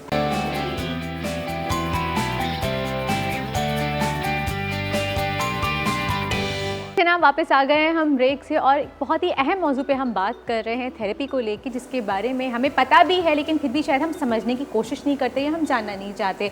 तो फातिमा, मुझे बताइए कि अगर हमारे सराउंडिंग में, हमारी फैमिली में कोई ऐसा है जिसको थेरेपी की ज़रूरत है, तो हम कैसे आइडेंटिफाई कर सकते हैं उस चीज़ को कि हमें इनको लेके जाना चाहिए या हमें इनको गाइड करना चाहिए? बिल्कुल। तो देखें, पहले तो ये होता है कि कुछ आपको अपने आसपास चीज़ें नज़र आती हैं, जैसे फॉर एग्ज़ाम्पल अगर घर में कोई भी है, उनका रवैया, मतलब पहले अगर वो किसी चीज़ में उनको शौक़ था, तो पहले वो सुबह जल्दी उठते थे और स्कूल की तैयारी करते थे या वो काम पे जाते थे, फैमिली के साथ बैठते थे। बिल्कुल। अब एकदम से वो आहिस्ता आहिस्ता पीछे होते जा रहे हैं, वो उस तरह बात नहीं कर रहे। अगर आप उनसे कोई बात करते हैं तो वो या तो गुस्सा आ जाएगा, चिड़चिड़ापन आ जाएगा, या वो अपने आप को कम्प्लीटली बस अलग कर रहे हैं, अपने आप को कमरे में बंद कर दिया है, अपना ख्याल नहीं रख रहे। सबसे एक और चीज़ जो होती है अपना हाइजीन, जो हम कहते हैं ना कि अपने बाल ब्रश करना, मुंह धोना, कपड़े अच्छे पहनना, तो ये सब चीज़ें जो नहीं कर रहे। लेकिन ये भी आपके साथ ऐसा होता था ज़ीरक? अभी भी हो रहा है actually. Like my thing is कि आई थिंक आफ्टर जब 16 का मैं हो गया था ना, उसके बाद से एक अजीब सी आदत ये है कि एक डिस्टेंस आ गया है you know, like not that I wanted. Family के साथ, Family आपके के रिश्तों साथ, में family के साथ generally एक आ आपको गया है। किसने गाइड किया कि आपको थेरेपी के लिए जाना चाहिए? मेरे दोस्तों ने, फ्रेंड्स ने? या फ्रेंड्स, पर उन्होंने भी क्यों खुद थेरेपी ली थी तो you know it made sense. अगर रैंडमली कोई कहता मैं कहता क्या हो गया, बट लाइक 2-3 मेरे दोस्त हैं उन्होंने ली थी, they are very close friends of mine, तो आई ट्रस्ट देम, तो मैंने कहा ठीक है, तो उससे फ़र्क पड़ा। एंड अब इस डिस्टेंस से मैं इतना प्राउड नहीं हूँ, you know, I am trying to find a way कि मैं इसको किसी तरह तोड़ूँ, बिकॉज मेरी एक अजीब सी आदत है कि मैं काम करता हूँ 5-10 मिनट के साथ गुजारा, and then I am in my room all day, like I am working, you know, I am working on my projects and everything, but it's like this distance. और बस फ़र्क ये आया था कि बिफोर द एज ऑफ 16 ये था कि I was more dependent on them, लेकिन उसके बाद जब ये फेस में आना शुरू हुआ, जब मुझे एग्जाइटी होनी शुरू हुई एंड ऑल दैट, तो उसके बाद एक बस वो डिस्टेंस आ गया, उन पे आई गेस डिपेंड इतना मैंने करना छोड़ दिया। तो अब कुछ फ़र्क पड़ा थेरेपी लेने के बाद आपके रिश्तों में, पेरेंट्स के साथ, फैमिली के साथ? मुझे पड़ा है, I feel like my family को इतना नहीं पड़ा, क्योंकि थेरेपी के बाद आई बिन ट्राइंग, मैं और ओपन अप करता हूँ, मैं कोशिश करता हूँ कि हम और टाइम स्पेंड करें, बट दे डोंट ट्राई, तो I am just like I think उनको भी अब शायद ज़रूरत है, but they will never admit it, you know, उनके लिए therapy is a myth, they like no it doesn't work, I am like चलो that's up to you guys, मैं कितना कन्विंस कर सकता हूँ। फातिमा, ऐसा क्यों होता है कि जब भी हम किसी काउंसलर के पास जाने की बात करते हैं, किसी साइकेट्रिस्ट के पास जाने की बात करते हैं, तो लोग कहते हैं कि दिमाग ख़राब हो गया, नाराज़ हो जाते हैं लोग कि हमें पागल समझ रखा है क्या? Exactly.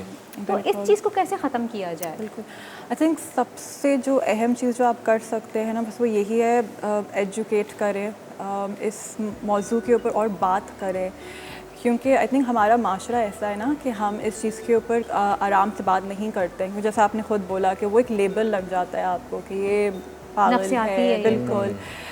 तो इसकी वजह से भी बहुत लोग जो सफ़र कर वो भी चुप हो जाते हैं, क्योंकि उनको मालूम है कि अगर मैं अपने घर वालों से, दोस्तों से, काम के ऊपर भी अगर किसी को पता चला तो मेरी जॉब ना चली जाए या वो रिश्ते ना मुझसे चले जाएं। सही। तो बहुत ज़रूरी होता है कि इस टॉपिक के ऊपर हम सबके साथ खुल के बात करें। और इसमें कोई बुराई नहीं है। अगर आपको लग रहा है कि आपको थेरेपिस्ट की ज़रूरत है या आपको किसी काउंसलर के पास जाना चाहिए तो जाइए, क्योंकि अगर आपको किडनी का मसला होगा तो किडनी के डॉक्टर के पास जाएंगे, आपको बुखार होगा तो आप उसके डॉक्टर के पास जाएंगे, तो इसमें कोई बुराई नहीं है। अगर हमें ज़रूरत है किसी थेरेपिस्ट की या काउंसलर की तो जनाब थैंक यू सो मच ज़ीरक, आपका ही बहुत बहुत शुक्रिया फातिमा आपका कि आपने हमें बताया थेरेपी के बारे में। और मेरी एक नज़र पड़ी थी और मेरे मुंह से निकला वाओ, आइए आपको भी दिखाती हूँ मैं। तो ये देखिए जनाब, हमारी मॉडल तैयार है हमारे सामने और बख्तावर ने इनकी स्ट्रीक्स की थी। प्लीज़ आप ज़रा खड़ी होंगी, प्लीज़ आप आइए। ये देखिए इनके फाइनल लुक मैं आपको दिखाऊंगी। ये देखें, बताएं प्लीज़ बख्तावर थोड़ा सा कि आपने जिस तरह से कलर का कहा था, वाओ क्या खूबसूरत कलर आया। अब आप देख सकते हैं कि जो कलर है वो इनके, हमने बेस ज़्यादा शिफ्ट नहीं की थी, हमने बेस थोड़ा इनके नेचुरल टोन से ही रखा था, लेकिन आप देख सकते हैं कितना ब्यूटीफुली ब्लेंडेड है। सही। एंड लाइक इनको कॉम्प्लीमेंट भी कर रहा है। और हाँ, इनके साथ मेन चीज़ मैं यही कहने वाली थी, मैं कहूँगी कि आपने मेरी मुंह की बात छीन ली कि वाकई इनको कॉम्प्लीमेंट करें इनके फेस के हिसाब से, इनकी स्किन कॉम्प्लेक्शन के लिहाज से। ये देखिए, और बहुत ज़्यादा हार्श लुक भी नहीं दे रहा, बहुत सॉफ्ट ब्लेंडेड सटल, बहुत खूबसूरत लग रहा है। आपको खुद तो कैसा लग रहा है? अच्छा लग रहा है ना? बहुत thank you so much Bakhtawar, once again thank you. और हम इंशाल्लाह आपको दोबारा भी बुलाएंगे ज़रूर, और मज़ीद आपसे प्रॉपर एक कंप्लीट हेयर डाई भी सीखेंगे किस तरह से कर सकते हैं। डेफिनेटली। कोई मैसेज देना चाहेंगी आप हमारे व्यूवर्स को? बस मैं regarding the dyeing and hair colour यही देना चाहूँगी दैट कम से कम एक्सपेरिमेंट्स करें बालों पे, क्योंकि बाल एक बहुत इंपॉर्टेंट चीज़ है। लाइक पर्सनालिटी, जैसे मैंने बोला, बालों से पर्सनालिटी इन्हांस होती है, तो ज़्यादा फ्रीक्वेंटली भी ट्रीटमेंट्स ना लें, केमिकल ट्रीटमेंट्स ना लें। एंड एटलीस्ट अगर आप हेयर डाई ले रहे हैं किसी सैलून से तो 1 ईयर का गैप ज़रूर दें बीच में।